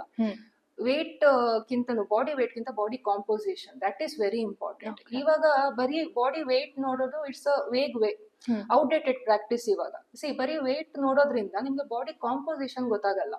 ಬಾಡಿ ಕಾಂಪೋಸಿಷನ್ ಅಂದ್ರೆ ನಿಮ್ಮ ಮಸಲ್ ಮಾಸು, ಫ್ಯಾಟ್ ಎಲ್ಲದೂ ಬರುತ್ತೆ. ಈಗ ಒಬ್ಬ ವ್ಯಕ್ತಿ ಬಾಡಿ ಬಿಲ್ಡರ್ ಅಂತ ತಕೊಂಡ್ರೆ, ನೀವು ಒಂದು ವೇಟ್ ಚೆಕ್ ಮಾಡಿದ್ರೆ ಅವ್ನು ಓವರ್ ವೇಟ್ ಆಗಿರ್ತಾನೆ. ಹೌದು. ಬಟ್ ಸ್ಟಿಲ್ ಅವ್ನು ಮಸ್ಕ್ಯುಲರ್ ಆಗಿರ್ತಾನೆ. So we are focusing on the body composition. So ನಮ್ಮಲ್ಲಿ ಬರೋರು ಕೂಡ ಬರೀ ವೇಟ್, ಬಿಕಾಸ್ ನೀವು ವೇಟ್ ಲಾಸ್ ಆದಾಗ ಅದು ಯಾವಾಗ್ಲೂ ಹೆಲ್ದಿ ಅಂತ ನಮ್ಗೆ ಹೇಳಕ್ ಆಗಲ್ಲ. ನೀವು ಮಸಲ್ ಕೂಡ ಲಾಸ್ ಆಗಿರ್ಬೋದಲ್ಲ. ಸೊ ಇದನ್ನ ನಾವು ಸಜೆಸ್ಟ್ ಮಾಡಿ, ಕೆಲವು ಮಷಿನ್ಸ್ ಎಲ್ಲ ಬರುತ್ತೆ, ಅದ್ರಲ್ಲಿ ನೀವು ಬಾಡಿ ಕಾಂಪೋಸಿಷನ್ ಚೆಕ್ ಮಾಡ್ಕೋಬಹುದು. ಎಷ್ಟು ಪರ್ಸೆಂಟೇಜ್ ನಿಮ್ದು ಮಸಲ್ ಮಾಸ್ ಇದೆ, ಎಷ್ಟು ಫ್ಯಾಟ್ ಮಾಸ್ ಇದೆ, ಬೋನ್ ಕಾಂಪೋಸಿಷನ್ ಎಲ್ಲದೂ. BMI ಅಂತಲ್ಲ, BMI ಅಂದ್ರೆ body mass. Body mass index again weight ಮೇಲೆ ಫೋಕಸ್ ಮಾಡುತ್ತೆ. ನೀವು ಒಂದು ಈ ರೇಂಜ್ ಅಲ್ಲಿ ಇದ್ರೆ ನೀವು ನಾರ್ಮಲ್, ಈ ತರ ಇದ್ರೆ ಅಂಡರ್ ವೇಟ್. ಸೊ ಇದನ್ನ ನಾವು ಆತರ ಈಗ ಹೇಳಕ್ ಆಗಲ್ಲ. ಅದು BCA ಮಷಿನ್ ಅಂತ, ಬಾಡಿ ಕಾಂಪೋಸಿಷನ್ ಅನಾಲಿಸಿಸ್. ಸೊ ಈ ಮಷಿನ್ ನಲ್ಲಿ ಇದೆಲ್ಲ ಕಾಂಪೋಸಿಷನ್ ಗೊತ್ತಾಗುತ್ತೆ. ಸೊ ಯೂಶಲಿ ಏನ್ ಮಾಡ್ಬೇಕು, ನೀವು ವೇಟ್ ಗೇನ್ ಅಂತ, ವೇಟ್ ಲಾಸ್ ಅಂತ ಬಂದಾಗ ಒಂದು ಫ್ಯಾಟ್ ನ ಕರಗಿಸ್ಕೊಳ್ಳೋದ್ರ ಮೇಲೆ ಫೋಕಸ್ ಮಾಡಿ, ಮತ್ತೊಂದು ಅಟ್ ದ ಸೇಮ್ ಟೈಮ್ ನಿಮ್ ಮಸಲ್ ಅಲ್ಲಿ ಲಾಸ್ ಆಗ್ಬಾರ್ದು. ಸೊ ನೀವು ಹೌದು ಪ್ರೋಟೀನ್ ಎಲ್ಲ ನೀವು ತಿಂತಾ ಇರಬೇಕು, ಕಾರ್ಬ್ ಸ್ವಲ್ಪ ಕಮ್ಮಿ ಮಾಡ್ಕೋಬೇಕು. ಮತ್ತೊಂದು ಏನಂದ್ರೆ ಬರೀ ಫುಡ್ ಇಂದ ಅಂತಾನೂ ಅಲ್ಲ, ಮೇನ್ ಆಗಿ ವೇಟ್ ಗೇನ್ ಇವಾಗ ಯಾಕೆ ಆಗೋದ್ರೆ because of this lack of physical activity. ಎಲ್ಲ ಈಗ ಡೆಸ್ಕ್ ಜಾಬ್, ಮತ್ತೆ ಮುಂಚಿನ ತರ ನಾವ್ ಇವಾಗ ಎಲ್ಲದಕ್ಕೂ ಮಷಿನ್ಸ್ ಬಂದ್ಬಿಟ್ಟಿದೆ. ಯಾವ್ದನ್ನು ಈಗ ಏನ್ ರುಬ್ಬೋದಿರ್ಲಿ, ಏನಿರ್ಲಿ ರುಬ್ಬು ಕಲ್ಲೆಲ್ಲ ನಾವೇನ್ ಯೂಸ್ ಮಾಡಲ್ಲ. ನಮ್ಮ ಆನ್ಸಿಸ್ಟರ್ಸ್ ನಾವು ನೋಡಿದ್ರೆ ತುಂಬಾ ಕೆಲಸ ಮಾಡ್ತಾ ಇದ್ರು ಫಾರ್ಮ್ಸ್ ಅಲ್ಲಿ. ಇವಾಗ ಯಾರು ಅಷ್ಟು ಹಾರ್ಡ್ ವರ್ಕಿಂಗ್, ನಮ್ದಷ್ಟು ಏನಾಗುತ್ತೆ ಫಿಸಿಕಲ್ ಆಕ್ಟಿವಿಟಿ ಅಷ್ಟಾಗಿಲ್ಲ. ಅಂಡ್ ನೀವೀಗ ಮಕ್ಳ ಬಗ್ಗೆ ಹೇಳಿದ್ರಿ, ಸೇಮ್ ಎಲ್ಲ ಸ್ಕ್ರೀನ್ ಟೈಮ್ ಅದೇ ಹೆಚ್ಚಾಗ್ಬಿಟ್ಟಿದೆ. ಹೊರಗಡೆ ಹೋಗಿ ಆಟ ಆಡೋದು ಇದೆಲ್ಲ ಆಗ್ತಾ ಇಲ್ಲ. ಮತ್ತೊಂದೇನಂದ್ರೆ ಸ್ಟ್ರೆಸ್. ಹೌದು, ಸ್ಟ್ರೆಸ್ ಇದ್ದಾಗ ಕೂಡ ಕಾರ್ಟಿಸಾಲ್ ಹಾರ್ಮೋನ್, ಆಮೇಲೆ ಸ್ಲೀಪ್ಲೆಸ್ ನೈಟ್ ಶಿಫ್ಟ್ಸ್ ಗಳೆಲ್ಲ. ಎಕ್ಸಾಕ್ಟ್ಲಿ, ಬಿಕಾಸ್ ನಾವೀಗ ಡಯಾಬಿಟಿಸ್ ಅಂತೆಲ್ಲ ನೋಡಿದಾಗ we are getting young engineers 26, 27, same story ಎಲ್ರದ್ದು. ಸ್ಲೀಪ್ ಇಲ್ಲ, ನೈಟ್ ಶಿಫ್ಟ್. ಸೊ ಈ ಸ್ಲೀಪ್ ಒಂದು ನಿದ್ದೆ ಕಮ್ಮಿ ಆಗೋದು, ಮತ್ತೊಂದು ಈ ಡೆಸ್ಕ್ ಜಾಬ್, ಮತ್ತೆ ಸ್ಟ್ರೆಸ್, ಇದೆಲ್ಲ ಸರಿ ಏನಾಗುತ್ತೆ ಕಾರ್ಟಿಸಾಲ್ ಹಾರ್ಮೋನ್ ಇದೆಲ್ಲ ಜಾಸ್ತಿ ಆಗುತ್ತೆ ಬಾಡಿಯಲ್ಲಿ. ಸೊ ಈ ಸ್ಟ್ರೆಸ್ ಅನ್ನೋದು ಅಗೇನ್ ನಿಮ್ಗೆ ವೇಟ್ ಗೇನ್ ಮಾಡೇ ಮಾಡಿಸುತ್ತೆ. ಅದು especially belly fat, visible fat, ಇದು ತುಂಬಾ ಡೇಂಜರಸ್ ಕೂಡ. ಈ ಆರ್ಗನ್ ಸುತ್ತ ಏನು ನಿಮ್ಗೆ ಹೊಟ್ಟೆ ಸುತ್ತ, ಹಾರ್ಟ್ ಸುತ್ತ, ಇಂಟರ್ನಲ್ ಆರ್ಗನ್ ಸುತ್ತ ಡೆಪಾಸಿಟ್ ಆಗಿರೋವಂತ ಫ್ಯಾಟ್. ಸೊ ಇದು ಕೂಡ ನಿಮ್ಗೆ ಜಾಸ್ತಿ ಆಗ್ತಾ ಹೋಗುತ್ತೆ. ಸೊ ಅವಾಗ ನೀವೇನ್ ಮಾಡ್ಕೋಬೇಕು, over all life style change ಮಾಡ್ಕೋಬೇಕು. ಒಂದು 75 to 80% ಡಯಟ್ ಇಂಪಾರ್ಟೆಂಟ್ ಆಗುತ್ತೆ. ಕ್ಯಾಲರಿ ಕಮ್ಮಿ ಮಾಡ್ಕೊಳ್ಳೋದು ಅದೆಲ್ಲ ಹೆಲ್ಪ್ ಆಗುತ್ತೆ. ಮತ್ತೊಂದು ಏನಂದ್ರೆ physical activity, stress management, adequate sleep ಕೂಡ, ಸ್ಲೀಪ್ ಟೈಮಿಂಗು, ಇದೆಲ್ಲದು ನಾವು ನೋಡ್ಕೋಬೇಕು. ಫುಡ್ ಅಂದ್ರೆ ಯಾವ ರೀತಿ ಫುಡ್ ತಗೊಂಡ್ರೆ ಒಳ್ಳೇದು ವೇಟ್ ಲಾಸ್ಗೆ? ವೇಟ್ ಲಾಸ್ಗೆ ಜಾಸ್ತಿ ಸೇಮ್ ಆಲ್ಮೋಸ್ಟ್ ಸೇಮ್ ಫುಡ್ಡೇ ಬರುತ್ತೆ, ಬಟ್ ಕಂಟೆಂಟ್ ಕಮ್ಮಿ ಮಾಡಿ. ಕಂಟೆಂಟ್ ಕಮ್ಮಿ ಮಾಡ್ಕೋಬೇಕು. ಪ್ರೋಟೀನ್ ಮೇಲೆ ಸ್ವಲ್ಪ ಕಾರ್ಬ್ಸ್ ಸ್ವಲ್ಪ ಕಮ್ಮಿ ಮಾಡ್ಕೋಬೇಕು. ಕಾರ್ಬ್ಸ್ ಅಂದ್ರೆ ಯಾವ್ಯಾವ? ಈಗ ಯೂಶಲಿ ಇದು ವೇಟ್ ಲಾಸ್ ಅಂತ ನೀವು ತಕೋಬಹುದು. ಈವನ್ ಮೆಟಬಾಲಿಕ್ ಡಿಸಾರ್ಡರ್ ಮ್ಯಾನೇಜ್ಮೆಂಟ್ ಅಂದ್ರೆ ಡಯಾಬಿಟಿಸ್ ಆ ತರದಕ್ಕಂತೂ ಇದು ಅಪ್ಲೈ ಆಗುತ್ತೆ. ಓವರ್ ಆಲ್ ಎಲ್ಲ ಹೆಲ್ದಿ ಪೀಪಲ್ಗೂ ಇದು ಅಪ್ಲೈ ಆಗುತ್ತೆ. ಬ್ಯಾಲೆನ್ಸ್ಡ್ ಪ್ಲೇಟ್ ಅಂತ ನಾವು ಯೂಶಲಿ ಹೇಳ್ತೀವಿ. ಬ್ಯಾಲೆನ್ಸ್ ಪ್ಲೇಟ್ ಅಂದ್ರೆ ಯೂಶಲಿ ನಮ್ಮ ಒಂದು ಇಂಡಿಯನ್ ಪ್ಲೇಟ್ ಹೇಗಿರುತ್ತೆ, ಒಂದ್ 85% ಫುಲ್ ರೈಸ್, ಚಪಾತಿ, ಮುದ್ದೆ. ಅದು ಹೆಚ್ಚಿನ ನಾನು ನೋಡೋದೇನು ಅಂದ್ರೆ ರೈಸ್ ಇಲ್ಲಾಂದ್ರೆ ಇಲ್ಲ ನಾನು ಮುದ್ದೆನೆ ತಿಂತಾ ಇದೀನಿ ಅಂತ ಹೇಳ್ತಾರೆ. ಬಟ್ ಅದೆಲ್ಲ ಬೇಸಿಕಲಿ ಕಾರ್ಬ್ಸೆ. ಮುದ್ದೆನೂ ಕಾರ್ಬ್ಸೆ. ಆಬ್ವಿಯಸ್ಲಿ ಗ್ರೇನ್ಸ್ ಅಂತ ಬಂದಾಗ ಎಲ್ಲದರಲ್ಲೂ ಕಾರ್ಬೋಹೈಡ್ರೇಟ್ಸ್ ಇರುತ್ತೆ. ಇದೆಲ್ಲ ಬಾಡಿಗೆ ಹೋದಾಗ ಗ್ಲೂಕೋಸ್ ಆಗಿ ಇದಾಗೋದು. ಸೊ ಪೋಷನ್ ಕಂಟ್ರೋಲ್ ಮಾಡ್ಕೊಳ್ಳಿ ಅಂತ. ರೈಸ್ ಇರ್ಲಿ, ಮುದ್ದೆ ಇರ್ಲಿ, ಚಪಾತಿ ಇರ್ಲಿ, ಬಿಕಾಸ್ ಇವಾಗ ಮುದ್ದೆ ತಿನ್ನೋ ಪಾಪ್ಯುಲೇಷನ್, ಚಪಾತಿ ತಿನ್ನೋ ಪಾಪ್ಯುಲೇಷನ್ ಎಲ್ರಿಗೂ ಡಯಾಬಿಟಿಸ್ ಎಲ್ಲ ಬರ್ತಾ ಇದೆ ಅಲ್ವಾ. ಮೆಟಬಾಲಿಕ್ ಕಂಡೀಷನ್ಸ್ ಎಲ್ಲರಲ್ಲೂ ಬರ್ತಾ ಇದೆ. ಯಾಕಂದ್ರೆ ಇಂಬ್ಯಾಲೆನ್ಸ್ ಮೇನ್ಲಿ. ನಾವೇನ್ ಹೇಳ್ತೀವಿ, only 25% of your plate carbohydrates ನ ತಿನ್ಬೇಕು, ಕಾರ್ಬ್ಸ್ ಅನ್ನ ತಿನ್ಬಿಟ್ಟು ಶುಗರ್ಸ್. ಇದರಲ್ಲಿ ನಿಮ್ದು ರೈಸ್, ರಾಗಿ, ಈವನ್ ಮಿಲ್ಲೆಟ್ಸ್, ಓಟ್ಸ್ ಎಲ್ಲದೂ ಬರುತ್ತೆ. ಚಪಾತಿ, ಜೋಳ ಎಲ್ಲದು. ಇದೆಲ್ಲ ಪ್ಲೇಟಿನ್ 25% ಮಾತ್ರ. ರಿಮೈನಿಂಗ್ 25% ಪ್ರೋಟೀನ್ ಮೇಲೆ ಫೋಕಸ್ ಮಾಡಿ. ತುಂಬಾ ಸ್ಟಡೀಸ್ ಪ್ರಕಾರ ಇಂಡಿಯನ್ಸ್ ವಿ ಲ್ಯಾಕ್ ಪ್ರೋಟೀನ್. ಹೌದು, ಜಾಸ್ತಿ ಪ್ರೋಟೀನ್ ನಾವು ತಿಂತಲ್ಲ. ಈವನ್ ನಾನ್ ವೆಜಿಟೇರಿಯನ್ಸ್ ಆದ್ರೂ ಅಷ್ಟೇ, ಅವರದ್ದು ಕೂಡ ಫುಡ್ ಪ್ರೋಟೀನ್ ಲ್ಯಾಕಿಂಗ್ ಇರುತ್ತೆ ಡಯಟ್. ಸೊ ದಾಲ್ ಇರ್ಬೋದು, ನಾನ್ ವೆಜ್ ಇರ್ಬೋದು, ಪನೀರ್ ಇರ್ಬೋದು, ಇದೆಲ್ಲ ಇನ್ 50% full fibre actually vegetables. Okay. But ನಾವ್ ಎಷ್ಟು ತಗೋತೀವಿ, 1 ಕಪ್ ತಗೋತೀವಿ. ಹೌದು. ಸೊ 50% ಫೈಬರ್ ಮೇಲೆ ಫೋಕಸ್ ಮಾಡಿ. ಈ ಫೈಬರ್ ತುಂಬಾ ಇಂಪಾರ್ಟೆಂಟ್ ನಿಮ್ಗೆ ವೆಯ್ಟ್ ಲಾಸ್ ಮಾಡೋಕ್ಕೂ, ಎಸ್ಪೆಷಲಿ ಕೊಲೆಸ್ಟ್ರಾಲ್ ಕಂಟ್ರೋಲ್ಗೆ ಅಂಡ್ ಡಯಾಬಿಟಿಸ್ ಅಲ್ಲೂ ಅಷ್ಟೇ. ಈ ಶುಗರ್ ಸ್ಪೈಕ್ ಜಾಸ್ತಿ ಆಗದಿರೋ ತರ ತಡೆಯೋಕೆ ಇದೆಲ್ಲದೂ ಕೂಡ ಫೈಬರ್ ಬೇಕು. ವೆಲ್ ಕುಕ್ಡ್ ವೆಜಿಟೇಬಲ್ಸ್ ಬೇಕಾದ್ರೆ ಒಂದು ಪೋರ್ಷನ್ ಆಫ್ ಕರ್ಡ್ ಬೇಕಾದ್ರೆ ಆಡ್ ಮಾಡ್ಕೋಬಹುದು. ಇದು ನಾವು ಬ್ಯಾಲೆನ್ಸ್ ಪ್ಲೇಟ್ ಅಂತ ಹೇಳ್ತೀವಿ. ಸೊ ನಿಮ್ದು ವೇಟ್ ಗೇನ್, ವೇಟ್ ಲಾಸ್ ಎಲ್ಲದೂ ಕೂಡ ಮೇನ್ ಆಗಿ ನಿಮ್ ಪ್ಲೇಟ್ ಇಂದಾನೆ ಸ್ಟಾರ್ಟ್ ಆಗುತ್ತೆ. ಹೌದು, ಏನ್ ತಗೊಳ್ತೀವಿ, ಇಂಟೇಕ್ ಏನಾಗುತ್ತೆ, ಪೋರ್ಷನ್ ಸೈಜ್. ಓಕೆ. ಈಗ ಇತ್ತೀಚಿನ ದಿನಗಳಲ್ಲಿ ಚಿಕ್ಕವರು ದೊಡ್ಡವರು ಅಂತ ಬರೋದಾದ್ರೆ ಆಲ್ಮೋಸ್ಟ್ 14 ಇಯರ್ಸ್ ಮಕ್ಳುಗಳು ತುಂಬಾ ದೊಡ್ಡವರು ಮೆಚೂರ್ ಆಗಿ ಕಾಣಿಸ್ತಾರೆ. ಏನಕ್ಕೆ? ಫುಡ್ ಹ್ಯಾಬಿಟ್ ಅಥವಾ ಜನರೇಷನ್ ಗ್ಯಾಪ್ ಹೇಗೆ? ಇನ್ನ 10th ಸ್ಟ್ಯಾಂಡರ್ಡ್ ಹೋಗ್ತಿದ್ದಾರೆ, ಆಗ್ಲೇ ಗಡ್ಡ ಬಿಟ್ಟಿರ್ತಾರೆ. ಏನಕ್ಕೆ? ತುಂಬಾ ಏನಕ್ಕೆ ಅಂತ ಹೇಳಿ ಸೇಮ್ ಲೈಫ್ ಸ್ಟೈಲ್. ಇವಾಗ ನಮ್ಮ ಒಂದು ಚೈಲ್ಡ್ಹುಡ್ಗೂ ಮತ್ತೆ ಇವಾಗ ಏನು ಮಕ್ಳಿಗೆ ಅವ್ರಿಗೆ ಏನ್ ಚೈಲ್ಡ್ಹುಡ್ ಇದೆ ಅಲ್ವಾ, ನೀವ್ ನೋಡಿದ್ರೆ ಎಷ್ಟು ಡಿಫ್ರೆನ್ಸ್ ಇದೆ. ನಮ್ಗೆಲ್ಲ ಇವಾಗ ಫೋನ್ ಬಂದಿದ್ಯಾ, ಅವಾಗ ಮೊಬೈಲ್ ಫೋನ್ ಅಂತ ಕೈಲಿ ಬಂದಿದೆ ಕಾಲೇಜಿಗೆ ಬಂದಾಗ ಅಲ್ವಾ. ಸೊ ಇವಾಗ ಹೆಂಗ್ ಆಗ್ತದೆ ಅಂದ್ರೆ ಮೇನ್ಲಿ ಒಂದಂತೂ ಫುಡ್. ಇವಾಗ ಸ್ಟ್ಯಾಂಡರ್ಡ್ ಮಕ್ಳಿಗೆಲ್ಲ ಫೋನ್ಸ್ ಗಳಿಗೆ ಕೊಟ್ಟಿರ್ತಾರೆ ಪೇರೆಂಟ್ಸ್. ಚಿಕ್ಕ ಮಗುಗೆ ನೀವು ನೋಡಿದ್ರೆ ಮಗು ಊಟ ಮಾಡ್ತಾ ಇಲ್ಲ ಅಂದ್ರೆ ಫೋನ್ ಕೊಡ್ತಾರೆ, ನೋಡು ಅಂತ. ಒಂದೇನಾಗತ್ತೆ, ಪೇರೆಂಟ್ಸ್ ಇವಾಗೆಲ್ಲ ವರ್ಕಿಂಗ್ ಇರ್ತಾರೆ, ಅವ್ರಿಗೆ ಫುಡ್ ಪ್ರಿಪೇರ್ ಮಾಡೋದಾಗಿರ್ಲಿ, ಮನೇಲಿ ಈಗ ಫುಡ್ ತಕೊಳ್ಳೋದ್ರೆ ತುಂಬಾ ಕಮ್ಮಿ ಆಗ್ಬಿಟ್ಟಿದೆ ಅಲ್ವಾ. ಮಕ್ಳು ಎಲ್ಲದೂ ಏನಾಗತ್ತೆ, ಚಿಕ್ಕ ಒಂದು ವಯಸ್ಸಿಂದಾನೇ ಔಟ್ಸೈಡ್ ಫುಡ್ ತಿಂದು ಬೆಳ್ದಿರ್ತಾರೆ. ಈಗ ಔಟ್ಸೈಡ್ ಫುಡ್ ಅಂತ ಬಂದಾಗ ಅದ್ರಲ್ಲಿ ಯಾವ ತರ ಆಯಿಲ್ ಯೂಸ್ ಮಾಡಿರ್ತಾರೆ ಗೊತ್ತಿರಲ್ಲ, ಏನ್ ಇಂಗ್ರೀಡಿಯೆಂಟ್ಸ್ ಹಾಕಿರ್ತಾರೆ ಗೊತ್ತಿರಲ್ಲ, ನ್ಯೂಟ್ರಿಷನ್ ವ್ಯಾಲ್ಯೂ ಏನು ಇರಲ್ಲ. ಮತ್ತೆ ಮೋಸ್ಟ್ ಯಾವ ರೀತಿ ಆಯಿಲ್ ಯೂಸ್ ಮಾಡಿರ್ತಾರೆ ಅನ್ನೋದು ಐಡಿಯಾನು ಇರೋದಿಲ್ಲ, ಐಡಿಯಾ ಇರಲ್ಲ. ಮತ್ತೆ ಜಂಕ್ ಫುಡ್, ಪಿಜ್ಜಾಸ್ ಇರ್ಬೋದು, ಬೇಕ್ರಿ. ಇವನ್ ಈಗ ನೀವು ಸ್ಕೂಲ್ ಮಕ್ಳು, ಕಾಲೇಜ್ ಮಕ್ಳೆಲ್ಲ ನೋಡಿದ್ರು ಸಂಜೆ ಆದ್ಕೊಳ್ಳೆಲ್ಲ ಬೇಕ್ರೀಸ್ ಎಲ್ಲ ಇರ್ತಾರೆ ಅಲ್ವಾ. ಇದು ಅವರು ಪೋಷಕರನ್ನು ನಾವು ದೂರಕ್ಕಾಗಲ್ಲ, ಬಿಕಾಸ್ ಇವಾಗ ಟೈಮೇ ಆಗಿದೆ, ಏನು ಮಾಡಕ್ಕಾಗಲ್ಲ. ಅವರು ಅವ್ರದೇ ಪ್ರೆಷರ್ ಅಲ್ಲಿ ಇರ್ತಾರೆ. ಸೊ ಮಕ್ಳು ಕೂಡ ಒಂದು ಫುಡ್ ಸರಿಯಾಗಿ ನ್ಯೂಟ್ರಿಷನ್ ಕರೆಕ್ಟ್ ಆಗಿ ಸಿಗ್ತಾ ಇರಲ್ಲ. ಮತ್ತೊಂದು ಫಿಸಿಕಲ್ ಆಕ್ಟಿವಿಟಿ. ನಾನು ಹೇಳ್ದಂಗೆ ಚಿಕ್ಕ ಮಕ್ಳು ಇವಾಗ, ನಾವು ಅವಾಗ ಎಷ್ಟು ಫಿಸಿಕಲಿ ಆಕ್ಟಿವ್ ಆಗಿದ್ವಿ ಅಷ್ಟು ಇವಾಗ ಅವ್ರು ಫಿಸಿಕಲಿ ಆಕ್ಟಿವ್ ಆಗಿಲ್ಲ. ಒಂದು ಈ ಎಕ್ಸಾಮ್ ಟೆನ್ಷನ್ಸ್, ಪ್ರೆಷರ್ ಇವಾಗ ಜಾಸ್ತಿ ಆಗ್ತಿದೆ, ಕಾಂಪಿಟೇಷನ್ ಜಾಸ್ತಿ ಆಗ್ತಿದೆ, ತುಂಬಾ ಜನರಲ್ಲಿ ಸ್ಟ್ರೆಸ್. ಇವಾಗ ನೋಡಿದ್ರೆ ಚಿಕ್ಕ ಮಕ್ಳಿಗೆಲ್ಲ ಸ್ಪೆಕ್ಟಕಲ್ಸ್ ಬಂದ್ಬಿಟ್ಟಿದೆ ಅಲ್ವಾ. ಸೊ ಕಣ್ಣಿನ ಹೆಲ್ತ್ ಆಗಿರ್ಬೋದು, ಅಂದ್ರೆ ಅವ್ರ ಆಕ್ಯುಲರ್ ಹೆಲ್ತ್, ಬಾಡಿ ಹೆಲ್ತ್, ಮತ್ತೆ ಈ ತರ ಸ್ಲೀಪ್ ಕಮ್ಮಿ ಆಗೋದು. ಟೀನೇಜರ್ಸ್ ಅಲ್ಲಿ ಸ್ವಲ್ಪ ಹಾರ್ಮೋನಲ್ ಇಂಬ್ಯಾಲೆನ್ಸ್ ಇರುತ್ತೆ, ಅವ್ರಿಗೆ ಮೆಲಟೋನಿನ್ ಹಾರ್ಮೋನ್ ರಿಲೀಸ್ ಆಗೋದು ತುಂಬಾ ಲೇಟ್. ಆಕ್ಚುಲಿ ಅವ್ರು ಬೇಗ ಮಲಗಿದ್ರು 1 o'clock ಆ ತರ ಲೇಟ್ ಆಗಿ ರಿಲೀಸ್ ಆಗೋದು. ಸೊ ಈ ತರ ಎಲ್ಲ ಇದ್ದಾಗ ಇಷ್ಟು ಒಂದು ಸ್ಟ್ರೆಸ್, ಬಾಡಿ ಇಷ್ಟು ಸ್ಟ್ರೆಸ್ ಒಳಗೆ ಅಂಡರ್ಗೋ ಆದಾಗ ಮಕ್ಳಲ್ಲಿ ಏನಾಗುತ್ತೆ, ಪ್ಯೂಬರ್ಟಿ ಬೇಗ ಆಗೋದು. And basically chemicals. ಇವಾಗ ನೀವು ನೋಡಿದ್ರೆ ಎಲ್ಲ ಪ್ಲಾಸ್ಟಿಕ್ ಅಲ್ಲೇ ಬರುತ್ತೆ. ಒಂದು ಯೂಸ್ ಮಾಡೋ ಹಾಲಿಂದ ಹಿಡಿದು ಎಲ್ಲದೂ ಪ್ಲಾಸ್ಟಿಕ್, ಮೈಕ್ರೋ ಪ್ಲಾಸ್ಟಿಕ್ಸ್. ಬಾಡಿಯಲ್ಲೇ ಇವಾಗ ಎಷ್ಟು ಪ್ಲಾಸ್ಟಿಕ್ ಸೇರ್ಕೊಂಡಿರುತ್ತೆ ನಮ್ಗೆ ಗೊತ್ತಿಲ್ಲ. ನಾವ್ ಅದ್ರ ಜೊತೆಗೆ ಬದುಕ್ತಾ ಇದೀವಿ ಅಲ್ವಾ. ತುಂಬಾ ಟಾಕ್ಸಿಕ್ಸ್ ಸೇರ್ಕೊಂಡೆ ನಾವೀಗ ಟಾಕ್ಸಿನ್ ಸೇರ್ಕೊಂಡು ಬದುಕ್ತಾ ಇರೋದು.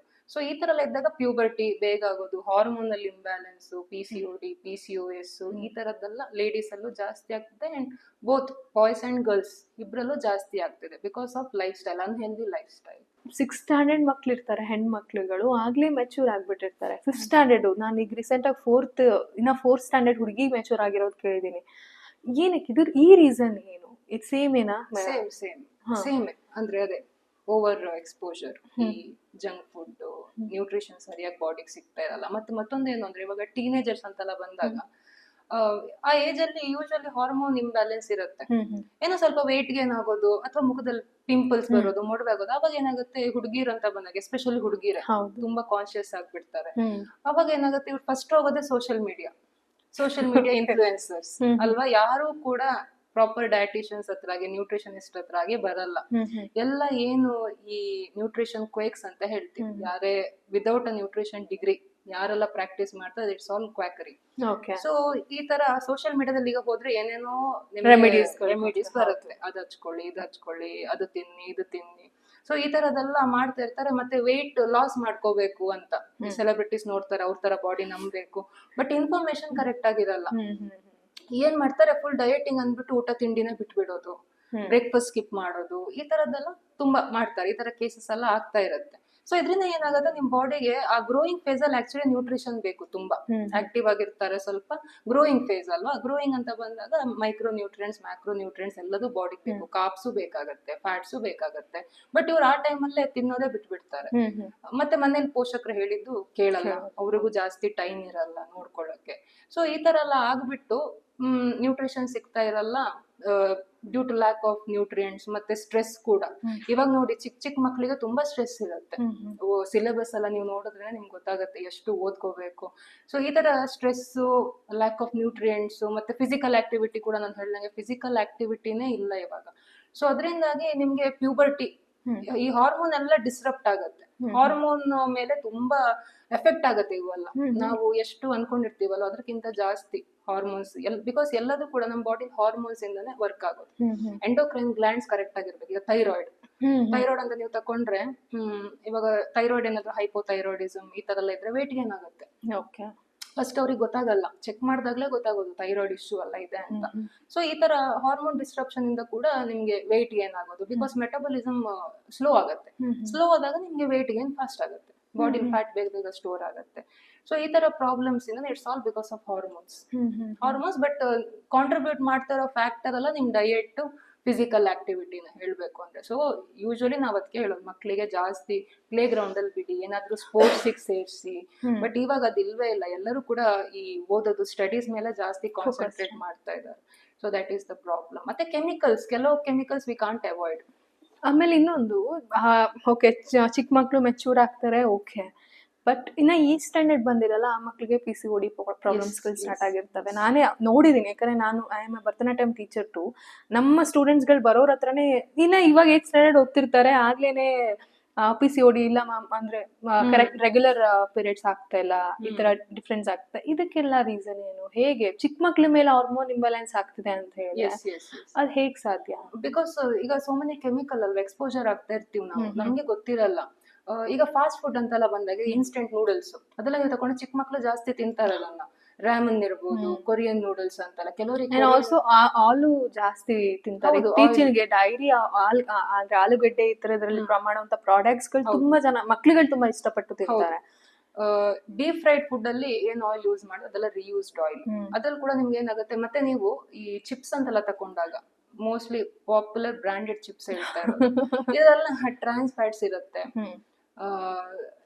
ಪ್ಲಾಸ್ಟಿಕ್ ಕಂಟೆಂಟ್ ಇದೆ, ಮೈಕ್ರೋ ಪ್ಲಾಸ್ಟಿಕ್ಸ್. ನಾನು ಹೇಳ್ದಂಗೆ ನಮ್ಮ ಬಾಡಿಲೇ ಇವಾಗ ಸೇರ್ಕೊಂಡ್ಬಿಟ್ಟಿದೆ ಆಲ್ರೆಡಿ. ಎಲ್ಲದು ಪ್ಲಾಸ್ಟಿಕ್ ಅಲ್ಲೇ ಬರೋದು, ಮೈಕ್ರೋ ಪ್ಲಾಸ್ಟಿಕ್ಸ್ ಇರುತ್ತೆ. ಮತ್ತೆ ಅಡಿಟಿವ್ಸ್, ಫುಡ್ ಕಲರ್ಸ್ ಏನೇನೆಲ್ಲ ಯೂಸ್ ಮಾಡಿರ್ತಾರೆ. ಫ್ಯಾಟ್ ಕಂಟೆಂಟ್ ತುಂಬಾ ಜಾಸ್ತಿನೂ ಇರುತ್ತೆ. ಅಂಡ್ ಸ್ಯಾಚುರೇಟೆಡ್ ಫ್ಯಾಟ್, ಇವೆಲ್ಲ ಅನ್ಹೆಲ್ದಿ ಫ್ಯಾಟ್ಸ್.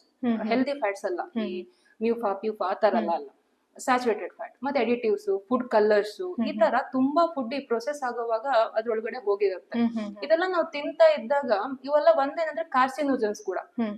ಈಗ ನಾವು ಕ್ಯಾನ್ಸರ್ ಕೇಸಸ್ ಅಲ್ಲ ಈಗ ತುಂಬಾ ಕೇಳ್ತಿರ್ತೀವಿ, ಎಸ್ಪೆಷಲಿ ಲೇಡೀಸ್ ಅಲ್ಲಿ. ನೀವೀಗ PCOS PCOD ಹೇಳ್ದಂಗೆ ಈ ಗೆಡ್ಡೆಗಳ ಟ್ಯೂಮರ್ಸ್, ಬ್ರೆಸ್ಟ್ ಕ್ಯಾನ್ಸರ್, ಇದೆಲ್ಲ ಬೇಸಿಕಲಿ ಬಿಕಾಸ್ ಆಫ್ ಕಾರ್ಸಿನೋಜನ್. ನಾವ್ ಈ ಕಾರ್ಸಿನೋಜನ್ ನಮ್ ಲೈಫ್ ಅಲ್ಲಿ ಇನ್ಕಲ್ಕೇಟ್ ಮಾಡ್ಕೊಂಡ್ಬಿಟ್ಟಿದೀವಿ. ಸೊ ಈ ಕಾರ್ಸಿನೋಜನ್ಸ್, ಈ ತರ ಹಾರ್ಮ್ಫುಲ್ ಸಬ್ಸ್ಟೆನ್ಸಸ್ ಎಲ್ಲ ನಮ್ ಬಾಡಿಗೆ ಹೋದಾಗ ಮೇನ್ ಆಗಿ ಇದು ಹಾರ್ಮೋನ್ ಡಿಸ್ಟ್ರಪ್ಷನ್ ಕಾಸ್ ಮಾಡೋದು. ಈ PCOD PCOS ಇಂಥದ್ದೆಲ್ಲ ಸ್ಟಾರ್ಟ್ ಆಗುತ್ತೆ ನಿಮ್ಗೆ. ಮನೆಯಿಂದ ಹೆಲ್ಪ್ ಇರಲ್ಲ ಲೇಡೀಸ್ಗೆ. ಹೌದು, ತುಂಬಾ ಕಡಿಮೆ, ತುಂಬಾ ಕಮ್ಮಿ. ಕೆಲವರು ಓಕೆ ಮನೆಯಿಂದ ಸಪೋರ್ಟ್ ಇರುತ್ತೆ, ಬಟ್ ತುಂಬಾ ಜನರಿಗೆ ಕೆಲಸ ಅಂತೂ ಮಾಡ್ಲೇಬೇಕು. ಮತ್ತೆ ಅವರಿಗೆ ಅವ್ರಿಗೋಸ್ಕರ ಟೈಮ್ ಕೊಟ್ಕೊಳ್ಳಕ್ಕೆ ಟೈಮೇ ಇರಲ್ಲ. ಅಂಡ್ ತಮ್ಮನ್ನ ತಾವು ಲಾಸ್ಟ್ ಪ್ರಯಾರಿಟಿ ತರ ಇಟ್ಕೊಂಡಿರ್ತಾರೆ. ಗ್ರೂಮ್ ಮಾಡ್ಕೊಳ್ಳೋದು ತುಂಬಾನೇ ಕಷ್ಟ. ಅಂದ್ರೆ ಅವ್ರ ಹೆಲ್ತ್ ಬಗ್ಗೆ ಈಗ ಮನೇಲಿ ಬೇರೆಯವ್ರಿಗೂ, ಮಕ್ಳಿಗೂ ಅಥವಾ ಹಸ್ಬೆಂಡ್ಗೂ ಏನಾದ್ರು ಕ್ವಿಕ್ ಆಗಿ ಹೋಗ್ತಾರೆ, ತೋರಿಸ್ತಾರೆ ಡಾಕ್ಟರ್ ಹತ್ರ, ಏನಾಗ್ತಾ ಇದೆ ಒಂದ್ ರಿಪೋರ್ಟ್ ಮಾಡಿಸ್ತಾರೆ, ಬ್ಲಡ್ ಚೆಕ್ಅಪ್ ಇರ್ಬೋದು. ಬಟ್ ಲೇಡೀಸ್ ತಮ್ಗೆ ಅಂತ ಬಂದಾಗ ತುಂಬಾ ಇಗ್ನೋರ್ ಮಾಡ್ಕೋತಾರೆ. ಇದ್ರ ಬಗ್ಗೆ ನಾನು ಇವನ್ ಒಂದು ಆರ್ಟಿಕಲ್ ಓದಿದ್ದೆ, ಯಾಕೆ ಇಂಡಿಯನ್ ಲೇಡೀಸ್ ತುಂಬಾ ವೇಟ್ ಗೇನು, ಫ್ಯಾಟ್ ಜಾಸ್ತಿ ಆಗ್ತಾ ಇದೆ ಅಂತಲ್ಲ. ಯಾಕೆ ಅಂದ್ರೆ ನೋಡಿ, ಲೇಡೀಸ್ ಒಂದು ಆಹಾರ ಪದ್ಧತಿನೇ ತುಂಬಾ ಇದು ನೋಡಿದ್ರೆ ತುಂಬಾ ಡಿಸ್ಟರ್ಬಿಂಗ್ ಅನ್ಸುತ್ತೆ. ಮನೇಲಿ ಎಲ್ರದ್ದು ಊಟ ಆದ್ಮೇಲೆ ಲೇಡೀಸ್ ಊಟ ಮಾಡ್ತಾರೆ, ಆಮೇಲೆ ಏನಾದ್ರೂ ಮಿಕ್ಕಿದ್ರೆ ತಾವು ತಿಂತಾರೆ. ಇದೆಲ್ಲ ಏನಾಗತ್ತೆ, ಮನೇಲಿ ಇರೋರು ಬೇರೆಯವರು ನೋಡ್ಬಿಟ್ಟು ಅದನ್ನ ಅಬ್ಸರ್ವ್ ಮಾಡ್ಬಿಟ್ಟು ಅವ್ರು ಸ್ವಲ್ಪ ಸಪೋರ್ಟ್ ಕೊಡ್ಬೇಕು. ಲೇಡೀಸ್ ಬೇಡ, ಏನಕ್ಕೆ ಹೆಲ್ತ್ ಗಿಂತ ಇಂಪಾರ್ಟೆಂಟ್ ಏನಿಲ್ಲ ಅಲ್ಲ. ಲೇಡೀಸ್ ಬೇರೆಯವ್ರ ಹೆಲ್ತ್ ಅಲ್ಲ, ಅದೇ ಸೋ ಗಿವಿಂಗ್ ಇವಾಗ ತುಂಬಾ ನೋಡ್ಕೋತಾರೆ, ಬಟ್ ತಮ್ಮನ್ ತಾವು ನೋಡ್ಕೋತಾ ಇಲ್ಲ. ಸೊ ಇದು ಹೊರಗಡೆನು ನೋಡ್ಕೋಬೇಕು, ಮನೆ ಒಳಗೂ ನೋಡ್ಕೋಬೇಕು, ಸ್ಟ್ರೆಸ್ ಇರುತ್ತೆ, ಮಕ್ಳನ್ನ ನೋಡ್ಕೋಬೇಕು. ಈ ತರ ಅಂತ ಆದಾಗ ತಮ್ಮನ್ನ ತಾವು ಚೆನ್ನಾಗಿ ನೋಡ್ಕೊಳ್ದೆ ಕೂಡ ಈ ತರ ಪ್ರಾಬ್ಲಮ್ಸ್ ನ ನೀವೇನ್ ಅರ್ಲಿ ಡಿಟೆಕ್ಟ್ ಮಾಡ್ಬೋದು. ಅದು ಲಾಸ್ಟ್ ಸ್ಟೇಜಿಗೆ ಬಂದಾದ್ಮೇಲೆ ಅವ್ರಿಗೆ ಗೊತ್ತಾಗುತ್ತೆ. ಬ್ರೆಸ್ಟ್ ಕ್ಯಾನ್ಸರ್ ಇರ್ಬೋದು, ವಜೈನಲ್ ಕ್ಯಾನ್ಸರ್, ಸರ್ವಿಕಲ್ ಕ್ಯಾನ್ಸರ್, ಈ ತರದೆಲ್ಲ ತುಂಬಾ ಜಾಸ್ತಿ ಆಗ್ತಾ ಇದೆ ಇವಾಗ. ಬಿಕಾಸ್ ನೀವು ಅರ್ಲಿ ಸ್ಕ್ರೀನಿಂಗ್ ಮಾಡ್ತಾ ಇರಲ್ಲ. ಅರ್ಲಿ ಸ್ಕ್ರೀನಿಂಗ್ ಮಾಡ್ಕೊಳ್ಳೋದು ತುಂಬಾ ಒಳ್ಳೇದು. ಅಂಡ್ ನಿಮ್ ಫುಡ್ ಬಗ್ಗೆ ನೀವು ಪರ್ಟಿಕ್ಯುಲರ್ ಆಗಿರಿ. ಓಕೆ, ಹೇಗ್ ಬೇರೆಯವ್ರ ಕಂಪೇರ್ Yes, yes. ಮಾಡ್ಕೊಂತೀರಾ ಮತ್ತೆ ನಿಮಗೆ? ಮನೇಲಿ ಇವಾಗ ಯಾರಿಗಾರು ಅತ್ತೆ ಮಾವಂಗ್ ಡಯಾಬಿಟಿಸ್ ಎಲ್ಲ ಇದೆ ಅಂದ್ರೆ ಅವರಿಗೋಸ್ಕರ ಇವ್ರು ಬೇರೆ ತರ ಅಡ್ಗೆ ಮಾಡ್ತಾರೆ. ಹೌದು. ಅವ್ರಿಗೆ ಒಂಥರ ಅಡ್ಗೆ, ಇವ್ರಿಗೆ ಒಂಥರ ಅಡ್ಗೆ, ಮಕ್ಳಿಗೆ ಒಂಥರ ಅಡ್ಗೆ, ಹಸ್ಬೆಂಡ್ ಒಂಥರ ಅಡ್ಗೆ. ಬಟ್ ಇನ್ ಎಂಡ್ ಇವ್ರಿಗೋಸ್ಕರ ಮಾತ್ರ ಪ್ರಯಾರಿಟಿ ಕೊಟ್ಕೊಂಡಿರಲ್ಲ. ತಾವು ಮಾತ್ರ ಏನ್ ನೀವ್ ಹೇಳ್ದಂಗೆ ಮಿಕ್ಕಿದ್ದು ತಿನ್ಬಿಡ್ತಾರೆ, ಏನೋ ಆಗೋಯ್ತು. ಸೊ ಇದು ಹಿಂಗೆ ಆಗಿನೇ ಬಿಕಾಸ್ ಆಫ್ ಸ್ಟ್ರೆಸ್ ಲೆವೆಲ್ ಮತ್ತೆ ಲ್ಯಾಕ್ ಆಫ್ ನ್ಯೂಟ್ರಿಯೆಂಟ್ಸ್ ಅವ್ರಿಗೆ ಈ ತರ ಪ್ರಾಬ್ಲಮ್ಸ್ ತುಂಬಾ ನಾವು ಈಗ ಕಾಣ್ತಾ ಇದೀವಿ, ನೋಡ್ತಾ ಇದೀವಿ. ಹೌದು. ಹಾಗೇನೆ ಇತ್ತೀಚೆಗೆ ಎಲ್ಲಾನು ಈಗ ರೀಸೆಂಟ್ ಅಂತಾನೆ ತಗೊಂಬೋದು ನಾವು 26 ಇಯರ್ಸ್ಗೆನೆ ಇನ್ಫರ್ಟಿಲಿಟಿ ಜಾಸ್ತಿ ಆಗ್ಬಿಟ್ಟಿದೆ. ಜಾಸ್ತಿ ಈಗ IVF ಅನ್ನೋದು ಟ್ರೆಂಡ್ ಆಗ್ಬಿಟ್ಟಿದೆ. ಇದ್ರ ಬಗ್ಗೆ ಹೇಳೋದಾದ್ರೆ ಹೇಗೆ? ಹೌದು, ಇನ್ಫರ್ಟಿಲಿಟಿ ಈಗ ನೋಡಿ ಹಾರ್ಮೋನ್ಸ್ ಕರೆಕ್ಟ್ ಆಗಿ ಕೆಲಸ ಮಾಡ್ತಾ ಇಲ್ಲ ಅಂದ್ರೆ ಇನ್ ಕನ್ಸೀವ್ ಆಗೋದೆಲ್ಲ ಇಟ್ಸ್ ಅ ಬಿಗ್ ಚಾಲೆಂಜ್. ಒಂದು ಆಲ್ರೆಡಿ ಏನಾಗ್ತದೆ ಅಂದ್ರೆ ಇವಾಗ ಮದ್ವೆಗಳು ಅಂತೆಲ್ಲ ಆಗ್ತಾ ಇರೋದೇ ಆಲ್ರೆಡಿ ಲೇಟ್, 30 ಇಯರ್ಸ್ ಪ್ಲಸ್. ಇದು ನಾವು ತಪ್ಪಂತ ಹೇಳ್ತಾ ಇಲ್ಲ, ಈಗ ಜನರೇಷನ್ ಈಗ ಇರೋದೇ ಹಾಗೆ.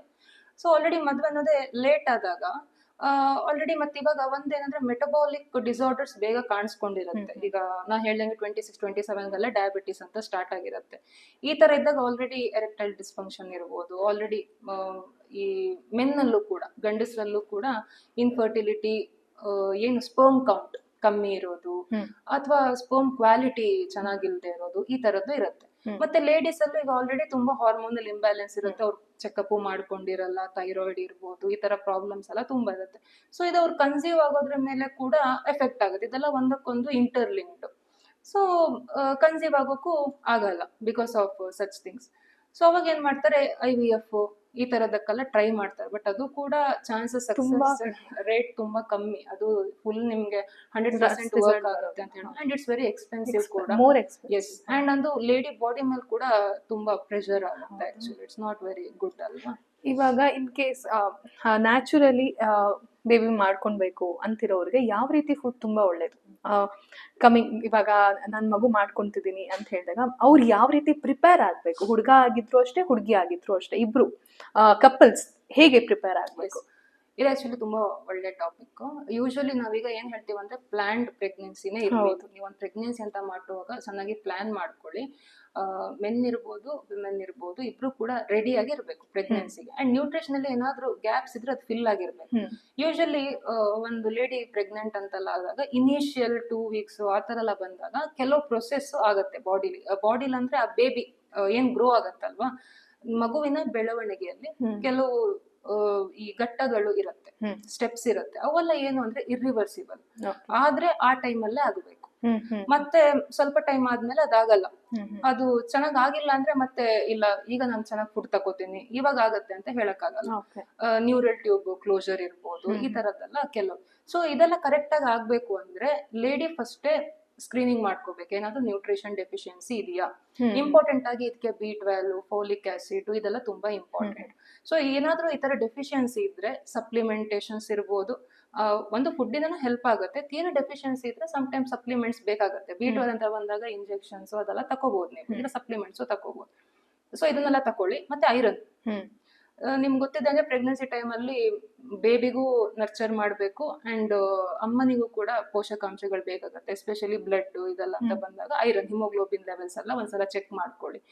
ಐರನ್ ಏನಾದ್ರೂ ಡೆಫಿಷಿಯನ್ಸಿ ಇದೆ, ಹಿಮೋಗ್ಲೋಬಿನ್ ಎಲ್ಲ ಕಮ್ಮಿ ಇದೆ ಅಂತ ಬಂದಾಗ B vitamins plus iron supplementation ಕೂಡ ಬೇಕಾಗುತ್ತೆ. ಅಂದ್ರೆ ಯಾವ ರೀತಿ ಫುಡ್ಸ್ಗಳು ಅಂದ್ರೆ ನಾರ್ಮಲ್ ಜನಗಳಿಗೆ ಅರ್ಥ ಆಗೋ ತರ ಒಂದು B12 ಅಂತೆಲ್ಲ ಬಂದಾಗ ಹೆಚ್ಚಿನ ಜನರಿಗೆ ಇವಾಗ B12 ಡೆಫಿಷಿಯನ್ಸಿ ಇದ್ದೇ ಇರುತ್ತೆ ನಾನು ನೋಡ್ದಂಗೆ.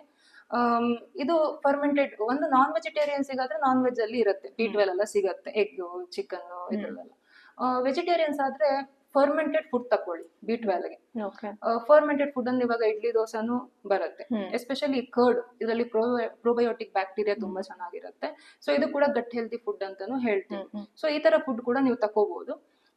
ಐರನ್ ರಿಚ್ ಫುಡ್ ಅಂತ ಬಂದಾಗ ಅದೇ ಕೆಂಪು ಫುಡ್ ಅಲ್ಲ, ಸೊಪ್ಪು ತರಕಾರಿಗಳು. ಸೊಪ್ಪು ತರಕಾರಿಗಳಲ್ಲಿ ಇದು palak, methi, especially drumstick leaves, ನುಗ್ಗೆ ಸೊಪ್ಪು. ಇವನ್ ನಿಮ್ಗೆ ಇವಾಗ ನುಗ್ಗೆ ಸೊಪ್ಪು ಪೌಡರ್ ಫಾರ್ಮ್ ಅಲ್ಲೂ ಎಲ್ಲ ಬರುತ್ತೆ, ಅದನ್ನ ಕೂಡ ನೀವು ಯೂಸ್ ಮಾಡ್ಕೋಬಹುದು. ಸೀವೀಡ್ ಅದು ಕೂಡ ಯೂಸ್ ಮಾಡ್ಕೋಬಹುದು. ಮತ್ತೊಂದು ಏನಂದ್ರೆ ಡ್ರೈ ಫ್ರೂಟ್ಸ್, ಇದ್ರಲ್ಲಿ ಕೂಡ ಐರನ್ ತುಂಬಾ ಚೆನ್ನಾಗಿರುತ್ತೆ. ಎಸ್ಪೆಷಲಿ ಡೇಟ್ಸ್, ರೈಸಿನ್ಸ್ ಅಲ್ಲೂ ಇದೆಲ್ಲ ಐರನ್ ಚೆನ್ನಾಗಿರುತ್ತೆ, ಅದು ಕೂಡ ತಗೋಬಹುದು. ಮತ್ತೆ ದಾಲ್ಸ್ ಅಲ್ಲೂ ಇರುತ್ತೆ, ಬೇಳೆಕಾಳುಗಳಲ್ಲಿ. ಮತ್ತೆ ರಾಗಿ ಕೂಡ ಐರನ್ ರಿಚ್, ಐರನ್ ಇರುತ್ತೆ ರಾಗಿಲಿ, ಕ್ಯಾಲ್ಸಿಯಂ ಕೂಡ ಇರುತ್ತೆ. ಸೊ ಬೋನ್ ಹೆಲ್ತ್ ಕೂಡ ಬೇಕಾಗುತ್ತೆ. ನಾನು ಹೇಳ್ದಂಗೆ ಐರನ್ ಮತ್ತೆ ಕ್ಯಾಲ್ಸಿಯಂ ಕೂಡ ನೋಡ್ಕೊಳ್ಳಿ. ಕ್ಯಾಲ್ಸಿಯಂ ರಿಚ್ ಫುಡ್ ಅಂದ್ರೆ ಅಗೇನ್ ಡೈರಿ ಪ್ರಾಡಕ್ಟ್ಸ್ ಆಗಿರ್ಬೋದು, ಹಾಲು ಇಷ್ಟ ಇಲ್ಲ ಅಂದ್ರೆ ಬೇಕಾದ್ರೆ ಮೊಸರು ಫಾರ್ಮಲ್ ತಕೊಳ್ಳಿ, ರಾಗಿಲ್ ಕೂಡ ಕ್ಯಾಲ್ಸಿಯಂ ಚೆನ್ನಾಗಿರುತ್ತೆ. ಸೊ ಡೈರಿ ಪ್ರಾಡಕ್ಟ್ಸ್, ದಾಲು, ನಟ್ಸ್ ಇಂಥದ್ದೆಲ್ಲ ಜಾಸ್ತಿ ತಕೋಬೇಕು. ಬರೀ ಫುಡ್ ಅಲ್ಲ ಅಥವಾ ಫಿಸಿಕಲ್ ಆಕ್ಟಿವಿಟೀಸ್ ಇಂಪಾರ್ಟೆಂಟಾ? ಫಿಸಿಕಲ್ ಆಕ್ಟಿವಿಟಿನು ಇದಕ್ಕಂತ ಈ ಪ್ರೆಗ್ನೆನ್ಸಿ ಟೈಮಲ್ಲಿ ಫಿಸಿಕಲ್ ಆಕ್ಟಿವಿಟಿಗೆ ಅಂತಾನೆ ಫಿಸಿಯೋಥೆರಪಿಸ್ಟ್ ಹತ್ತೆಲ್ಲ ಹೋದ್ರೆ ನಿಮ್ಗೆ ಪ್ರೆಗ್ನೆನ್ಸಿ ಟೈಮ್ ಇಂದಾನೆ ಫಾರ್ ಈಸಿ ಡೆಲಿವರಿ ಬೇರೆ ಬೇರೆ ತರ ಫಿಸಿಕಲ್ ಆಕ್ಟಿವಿಟೀಸ್ ಮಾಡಿಸ್ತಾರೆ. ನೀವು ಆ ತರ ಫಿಸಿಕಲ್ ಆಕ್ಟಿವಿಟಿ ಸೆಷನ್ಸ್ ಕೂಡ ನೀವು ಅಟೆಂಡ್ ಮಾಡ್ಕೊಂಡ್ರೆ ಇನ್ನೂ ಒಳ್ಳೇದು, ನಿಮ್ಗೆ ಡೆಲಿವರಿ ಟೈಮ್ ಅಲ್ಲೆಲ್ಲ ಹೆಲ್ಪ್ ಆಗುತ್ತೆ. ಮತ್ತೆ ಪೋಸ್ಟ್ ಪ್ರೆಗ್ನೆನ್ಸಿ ಕೂಡ, ಹೌದು, ಪೋಸ್ಟ್ ಪಾರ್ಟಮ್ ಈ ಡೆಲಿವರಿ ಎಲ್ಲ ಆದ್ಮೇಲೆ ಪೋಸ್ಟ್ ಡೆಲಿವರಿ ತುಂಬಾ ಜನರಿಗೆ ಇವಾಗ ಡಿಪ್ರೆಷನ್ ಅಂತೆಲ್ಲ ಬರುತ್ತೆ, ಲೇಡೀಸ್ ಪೋಸ್ಟ್ ಪಾರ್ಟಮ್ ಡಿಪ್ರೆಷನ್. ಮತ್ತೆ ವೇಟ್ ಗೇನ್ ಕೂಡ ಆಗಿರುತ್ತೆ, ಪ್ರೆಗ್ನೆನ್ಸಿ ಟೈಮ್ ಅಲ್ಲೂ ವೇಟ್ ಗೇನ್ ಎಲ್ಲ ಆಗಿರುತ್ತೆ. ಸೊ ಇದು ಮತ್ತೆ ತುಂಬಾ ಎಡಮೆಂಟ್, ಈ ಫ್ಯಾಟ್ ಅಲ್ಲ ಒಂದ್ಸಲ ವೇಟ್ ಗೇನ್ ಆದಾಗ ನೀವು ಮತ್ತೆ ಅದನ್ನ ಕರಗಿಸೋದು ತುಂಬಾ ಕಷ್ಟ ಪ್ರೆಗ್ನೆನ್ಸಿ ಆದ್ಮೇಲೆ. ಸೊ ಈ ತರ ಇದ್ದಾಗ್ಲೂ ನೀವು ಫಿಸಿಕಲ್ ಆಕ್ಟಿವಿಟಿ ಎಲ್ಲ ಮಾಡೋದ್ರಿಂದ ಪೋಸ್ಟ್ ಪಾರ್ಟಮ್ ವೇಟ್ ಗೇನ್ ಕೂಡ ನೀವು ಸ್ವಲ್ಪ ಮ್ಯಾನೇಜ್ ಮಾಡ್ಕೋಬಹುದು. ಸೊ ಫಿಸಿಕಲ್ ಆಕ್ಟಿವಿಟಿ ತುಂಬಾ ಇಂಪಾರ್ಟೆಂಟ್. ಏನಾದ್ರೂ ಕಾಂಪ್ಲಿಕೇಶನ್ಸ್ ಎಲ್ಲ ಇದ್ರೆ ಬೇಡ, ಬಟ್ ನೀವು ಹೆಲ್ದಿ ಪ್ರೆಗ್ನೆನ್ಸಿ ಎಲ್ಲ ಇದ್ರೆ ಫಿಸಿಕಲ್ ಆಕ್ಟಿವಿಟಿ ಎಲ್ಲ ಮಾಡೋದು ತುಂಬಾ ಒಳ್ಳೇದು. ಈಗ ಒಂದು 3 ಟಾಪಿಕ್ಸ್ ಸ್ವಲ್ಪ ಕ್ವಿಕ್ ಆಗಿ ಹೋಗೋಣ. ಡಯಾಬಿಟೀಸ್ ಬಂದಿರೋರ್ಗೆ, ಆಮೇಲೆ ಡಯಾಬಿಟಿಸ್ ಸ್ಟಾರ್ಟಿಂಗ್ ಸ್ಟೇಜ್ ಅಲ್ಲಿ ಇರೋರ್ಗೆ ಯಾವ ರೀತಿ ಫುಡ್ ಇಂಪಾರ್ಟೆಂಟ್? ಸ್ಟಾರ್ಟಿಂಗ್ ಸ್ಟೇಜ್ ಅಂದ್ರೆ ಇನ್ಸುಲಿನ್ ರೆಸಿಸ್ಟೆನ್ಸ್ ಇವಾಗ ಸ್ಟಾರ್ಟ್ ಆಗುತ್ತೆ, ಪ್ರೀ ಡಯಾಬಿಟಿಸ್ ಅಂತೆಲ್ಲ ಹೇಳ್ತೀವಿ. ಈ ಟೈಮು ತುಂಬಾ ಇಂಪಾರ್ಟೆಂಟ್. ನೀವು ಇವಾಗಲೇ ಸ್ವಲ್ಪ ಚೆನ್ನಾಗಿ ಹೆಲ್ತ್ ಫುಡ್ ಎಲ್ಲ ನೋಡ್ಕೊಂಡ್ರೆ ರಿವರ್ಸ್ ಮಾಡ್ಕೋಬಹುದು. ಯಾಕಂದ್ರೆ ನೀವು ಫುಲ್ಲಿ ಡಯಾಬಿಟಿಕ್ ಹೋಗಿದ್ರು ಕೂಡ ಮೇನ್ ಆಗಿ ನಾವಿಲ್ಲಿ ಗ್ಲೈಸೆಮಿಕ್ ಇಂಡೆಕ್ಸ್ ನೋಡ್ಕೋಬೇಕು. ಗ್ಲೈಸೆಮಿಕ್ ಇಂಡೆಕ್ಸ್ ಅಂದ್ರೆ ಒಂದು ಫುಡ್ ಬಾಡಿ ಒಳಗೆ ಹೋದಾಗ ಎಷ್ಟು ಬೇಗ ಶುಗರ್ ಸ್ಪೈಕ್ ಮಾಡುತ್ತೆ ಅಂತ. ಕೆಲವು food high glycemic index, white rice, maida ಈ ತರದ್ದಲ್ಲ. ಇನ್ನು ಕೆಲವು ಫುಡ್ ಲೋ ಗ್ಲೈಸೆಮಿಕ್ ಇಂಡೆಕ್ಸ್ ಅಂತ ಹೇಳ್ತೀವಿ. ಅಂದ್ರೆ ಒಂದು ಫುಡ್ ಅಲ್ಲಿ ಬರೀ ಕಾಪ್ಸೇ ಜಾಸ್ತಿ ಇರಬಾರ್ದು, ಕಾಪ್ಸ್ ಪೋರ್ಷನ್ ಸ್ವಲ್ಪ ಕಮ್ಮಿ ಇರ್ಬಿಟ್ಟು ಬೇರೆ ತರ ಮ್ಯಾಕ್ರೋ ನ್ಯೂಟ್ರಿಯೆಂಟ್ಸ್, ಪ್ರೋಟೀನ್, ಫ್ಯಾಟ್ ಸ್ವಲ್ಪ ಜಾಸ್ತಿ ಇರೋವಂಥದ್ದು, ಮತ್ತೆ ಜಾಸ್ತಿ ಫೈಬರ್ ಕಂಟೆಂಟ್. ಸೊ ಈ ತರ ಫುಡ್ ನ ಜಾಸ್ತಿ ತಗೊಳ್ಳಿ. ಒಂದು ನಾನು ನಿಮ್ಗೆ ಅವಾಗ ಪ್ಲೇಟ್ ಕಾನ್ಸೆಪ್ಟ್ ಹೇಳಿದ್ನಲ್ಲ, ಡಯಾಬಿಟಿಸ್ ಇರೋ ಅದನ್ನ ತಪ್ಪದೇ ಮಾಡಿ. ನೀವೇನೇ ಒಂದು ಗ್ರೇನ್ ತಕೊಂಡಾಗ ನೀವು ಅನ್ನ ತಿಂತೀರಾ, ಓಕೆ ಫೈನ್ ತಿನ್ಬೋದು. ರಾಗಿ ತಿಂತೀರಾ, ಓಕೆ. ಚಪಾತಿ ತಿಂತೀರಾ, ಓಕೆ. ಬಟ್ ಪೇರಿಂಗ್ ಮಾಡ್ಕೊಳ್ಳಿ. ಪೇರಿಂಗ್ ಅಂದ್ರೆ ವೆಜಿಟೇಬಲ್ಸ್ ಜೊತೆಗೆ, ಪಲ್ಯ ಜೊತೆಗೆ. ನೀವೊಂದು ರೈಸ್ ರಾಗಿ ತಿನ್ನುವಾಗ ಅದು 2 ಪಟ್ಟು ಪಲ್ಯ ತಿನ್ನಿ. ಮತ್ತೆ ಈ ಒಂದು ಆರ್ಡರ್ ಕೂಡ ಇಂಪಾರ್ಟೆಂಟ್ ಆಗುತ್ತೆ. ಫಸ್ಟ್ ವೆಜಿಟೇಬಲ್ಸ್ ಇಂದ ಸ್ಟಾರ್ಟ್ ಮಾಡಿ, ನೆಕ್ಸ್ಟ್ ಪ್ರೋಟೀನಿಗೆ ಬನ್ನಿ, ದಾಲ್ ಅಂತದ್ದಲ್ಲ, ಲಾಸ್ಟಿಗೆ ಕಾಪ್ಸಿಗೆ ಬನ್ನಿ. ಆವಾಗ ನಿಮ್ ಹೊಟ್ಟೆನೂ ತುಂಬಿರುತ್ತೆ, ಶುಗರ್ ಸ್ಪೈಕು ಫಾಸ್ಟ್ ಆಗಿ ಆಗಲ್ಲ. ಸೊ ಈ ಆರ್ಡರ್ ಕೂಡ ತುಂಬಾ ಇಂಪಾರ್ಟೆಂಟ್ ಆಗುತ್ತೆ. ಮತ್ತೆ ಫಿಸಿಕಲ್ ಆಕ್ಟಿವಿಟಿ ಎಲ್ಲ ಬೇಕಾಗತ್ತೆ.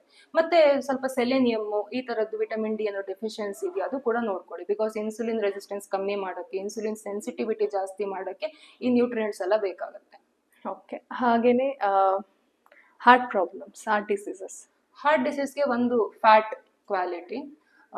ಫ್ಯಾಟ್ ಅಂದ್ರೆ ಹೆಚ್ಚಿನವರು ಕೆಟ್ಟದು ಅಂತಾನೆ ಅನ್ಕೊಂಡ್ಬಿಟ್ಟಿದ್ದಾರೆ ಇವಾಗ. ಫ್ಯಾಟ್ ಅಂದ್ರೇನೆ ಕೆಟ್ಟದು, ಗುಡ್ ಕ್ವಾಲಿಟಿ. ಒಂದು ಅನ್ಸ್ಯಾಚುರೇಟೆಡ್ ಫ್ಯಾಟ್ ಅಂದ್ರೆ ಒಳ್ಳೆ ಫ್ಯಾಟ್ ಅಂತ ಹೇಳ್ತೀವಿ. It is also called as heart healthy fat. ನಾನು ನಟ್ಸ್ ಎಲ್ಲ ಹೇಳಿದ್ನಲ್ಲ, ಎಸ್ಪೆಷಲಿ ಬಾದಾಮ್, ವಾಲ್ನಟ್ಸ್, ಮತ್ತೆ seeds, chia seeds, flax seeds, ಈ ತರ ನಟ್ಸ್ ಅಂಡ್ ಸೀಡ್ಸ್ ಅಲ್ಲಿ ತುಂಬಾ ಒಳ್ಳೆ ಫ್ಯಾಟ್ ಇರುತ್ತೆ. ಫಿಶ್ ಅಲ್ಲಿ ಕೂಡ ಇರುತ್ತೆ. ಮತ್ತೆ ಆಯಿಲ್ ಕೂಡ ಅಷ್ಟೇ, ರಿಫೈನ್ಡ್ ಆಯಿಲ್ ಬೇಡ. Cold pressed oil, good pressed oil, Virgin, extra Virgin ಈ ತರ ಆಯಿಲ್ಸ್ ನ ಯೂಸ್ ಮಾಡಿ. ಮತ್ತೆ ತುಂಬಾ ಡೀಪ್ ಫ್ರೈಡ್ ಫುಡ್ ಎಲ್ಲ ಬೇಡ. ಆಯಿಲ್ ಕ್ವಾಂಟಿಟಿ ಕೂಡ ಕಮ್ಮಿ ಮಾಡ್ಕೊಳ್ಳಿ. ಮತ್ತೆ ಜಾಸ್ತಿ ಫೈಬರ್ ತಿನ್ನಿ, ಸೊಪ್ಪು ತರಕಾರಿ ಎಲ್ಲ ಜಾಸ್ತಿ ತಿನ್ನಿ. ಸೊ ಇದು ಕೂಡ ನಿಮ್ಮ ಹಾರ್ಟ್ ಹೆಲ್ತ್ಗೆ ತುಂಬಾ ಮುಖ್ಯ. ನಾನೀಗ ಕೆಲವೊಂದು ಫುಡ್ಸ್ ನ ಹೇಳ್ತೀವಿ, ಅಂದ್ರೆ ಡೈಲಿ ರೊಟೀನ್ ಅಲ್ಲಿ ನಾವ್ ಯಾವ ರೀತಿ ಫುಡ್ ತಿಂತೀವಿ ಅದನ್ನ ಹೇಳ್ತಾ ಹೋಗ್ತೀನಿ. ಅದ್ರ ಬಗ್ಗೆ ನೀವೆಷ್ಟು ರೇಟಿಂಗ್ ಕೊಡಬಹುದು, ಮತ್ತೆ ಯಾವ್ದು ಒಳ್ಳೇದು ಯಾವ್ದು ಬೇಡ ಅವಾಯ್ಡ್ ಮಾಡಿ ಅಂತ ಹೇಳಿ, ಬೆಟರ್ ಹೆಲ್ತ್ ಲೈಫ್. ಓಕೆನಾ? White rice, red rice? Red rice better. Chapati, puri? Chapati obviously. Dosa, idli? Idli ಸ್ವಲ್ಪ ಬೆಟರ್, ಬಟ್ ದೋಸೆನೂ ಏನ್ ಬ್ಯಾಡ್ ಅಲ್ಲ, ತಿನ್ಬೋದು. ಅಂದ್ರೆ ಈ ದೋಸೆ ಅಂದ್ರೆ ಯಾವ, ಇವಾಗ ದೋಸೆಯಲ್ಲಿ ಆನಿಯನ್ ದೋಸಾ, ನೀರ್ ದೋಸಾ, ರಾಗಿ ದೋಸಾ, ರವಾ ದೋಸಾ ಈ ತರ ಬರುತ್ತೆ. ಹೇಗೆ ಇವಾಗ ಆನಿಯನ್ ದೋಸಾ, ರವಾ ದೋಸಾ ಅಂತ ತಗೊಂಡ್ರೆ? ಆನಿಯನ್ ದೋಸೆ ಅಂದ್ರೆ ನಾವು ಆನಿಯನ್ ಮೇಲೆ ಜಾಸ್ತಿ ಫೋಕಸ್ ಮಾಡಲ್ಲ.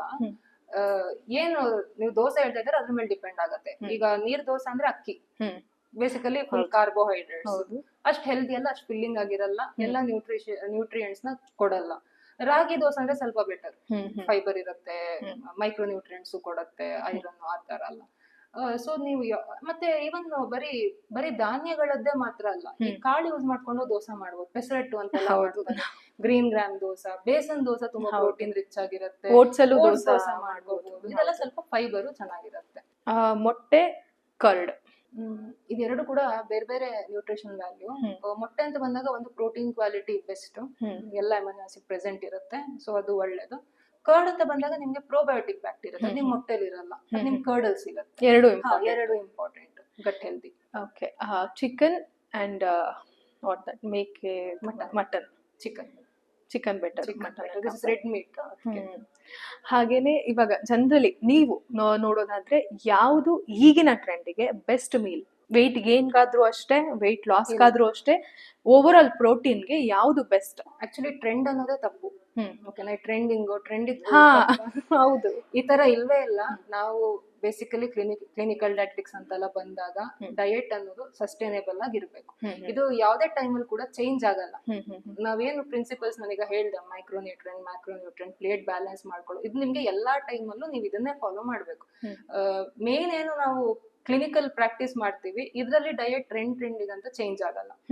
ಎಲ್ಲಾ ಟೈಮ್ ಫುಡ್ ಸೇಮ್ ಅದೇ ತರನೇ ತಿನ್ಬೇಕು, ಸಸ್ಟೈನೇಬಲ್ ಆಗಿರ್ಬೇಕು. ಈಗ ಹೆಚ್ಚಿನ ಸಲ ನೀವು ಇಂಟರ್ಮಿಟೆಂಟ್ ಫಾಸ್ಟಿಂಗ್ ಅಥವಾ ಬೇರೆ ತರ ಎಲ್ಲ ಡಯಟ್, ಫ್ಯಾಟ್ ಡಯಟ್ಸ್ ಅಂತ ಹೇಳ್ತೀವಿ, ಇದನ್ನೆಲ್ಲ ನಾವು ಜ್ಯೂಸ್ ಡಯಟ್, ಡಿಟಾಕ್ಸ್ ಡಯಟ್, ಇಂಥದ್ದೆಲ್ಲ ಆಕ್ಚುಲಿ ಕ್ಲಿನಿಕಲ್ ಇದೇನು ಪ್ರೂವ್ಡ್ ಅಲ್ಲ, ಸುಮ್ನೆ ಮಾಡ್ತಾರಷ್ಟೇ.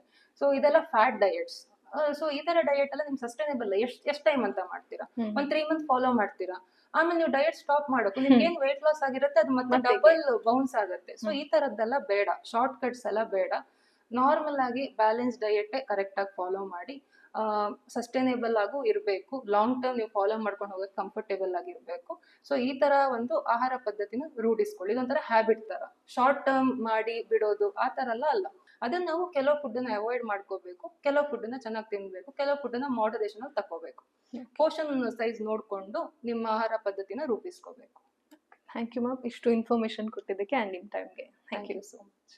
ಇದಾಗಿತ್ತು ನಿಮ್ಮ ಹೆಲ್ದಿ ಡಯಟ್ನ ಒಂದು ರೊಟೀನ್ ಆಗಿರ್ಬೋದು. ಯಾವುದೇ ಫುಡ್ ತಗೊಂಡ್ರು ನಿಮ್ಮ ಹ್ಯಾಬಿಟ್ಗೆ ತಕ್ಕಂಗೆ ನಿಮ್ಮ ಕೈಲಿ ಆಗುತ್ತಾ ಇದನ್ನ ಮೇಂಟೈನ್ ಮಾಡೋದಕ್ಕೆ? ಜಸ್ಟ್ 3 ಮಂತ್ಸ್ ಅಂತಲ್ಲ, ಲಾಂಗ್ ಟರ್ಮ್ಗೆ ಯೋಚನೆ ಮಾಡಿ ಯಾವತ್ತಿದ್ರು. ಹೇಗೆ ನಾವು ಇನ್ವೆಸ್ಟ್ಮೆಂಟ್ನ ಲಾಂಗ್ ಟರ್ಮ್ ಯೋಚನೆ ಮಾಡ್ತೀವಲ್ವಾ, ಹಾಗೆ ಹೆಲ್ತ್ ಕೂಡ ಲಾಂಗ್ ಟರ್ಮ್ ಇರಬೇಕು. 3 ಮಂತ್ಸ್ ಆಯಿತು, ಇದು ನಾನು ತಗೊಂಡೆ, ನೆಕ್ಸ್ಟ್ 3 ಮಂತ್ಸಿಗೆ ಚೇಂಜ್ ಮಾಡ್ಕೋತೀನಿ, ಹಾಗೆ ಮಾಡ್ಕೋಬೇಡಿ. ನಿಮ್ಮ ಹೆಲ್ತ್ಗೆ ಯಾವ್ದು ಕರೆಕ್ಟ್ ಆಗಿದೆ ಮತ್ತು ನಿಮ್ಮ ಡೈಲಿ ರೊಟೀನ್ಗೆ ಯಾವುದು ಈಸಿಯಾಗಿ ಮಾಡ್ಕೊಬೋದು ಅದ್ರ ಕಡೆ ಗಮನ ಕೊಡಿ. ಮತ್ತಷ್ಟು ಅಪ್ಡೇಟ್ಗಳಿಗಾಗಿ ನೋಡ್ತಾ ಇರಿ ಸಂಜೀವಾಣಿ.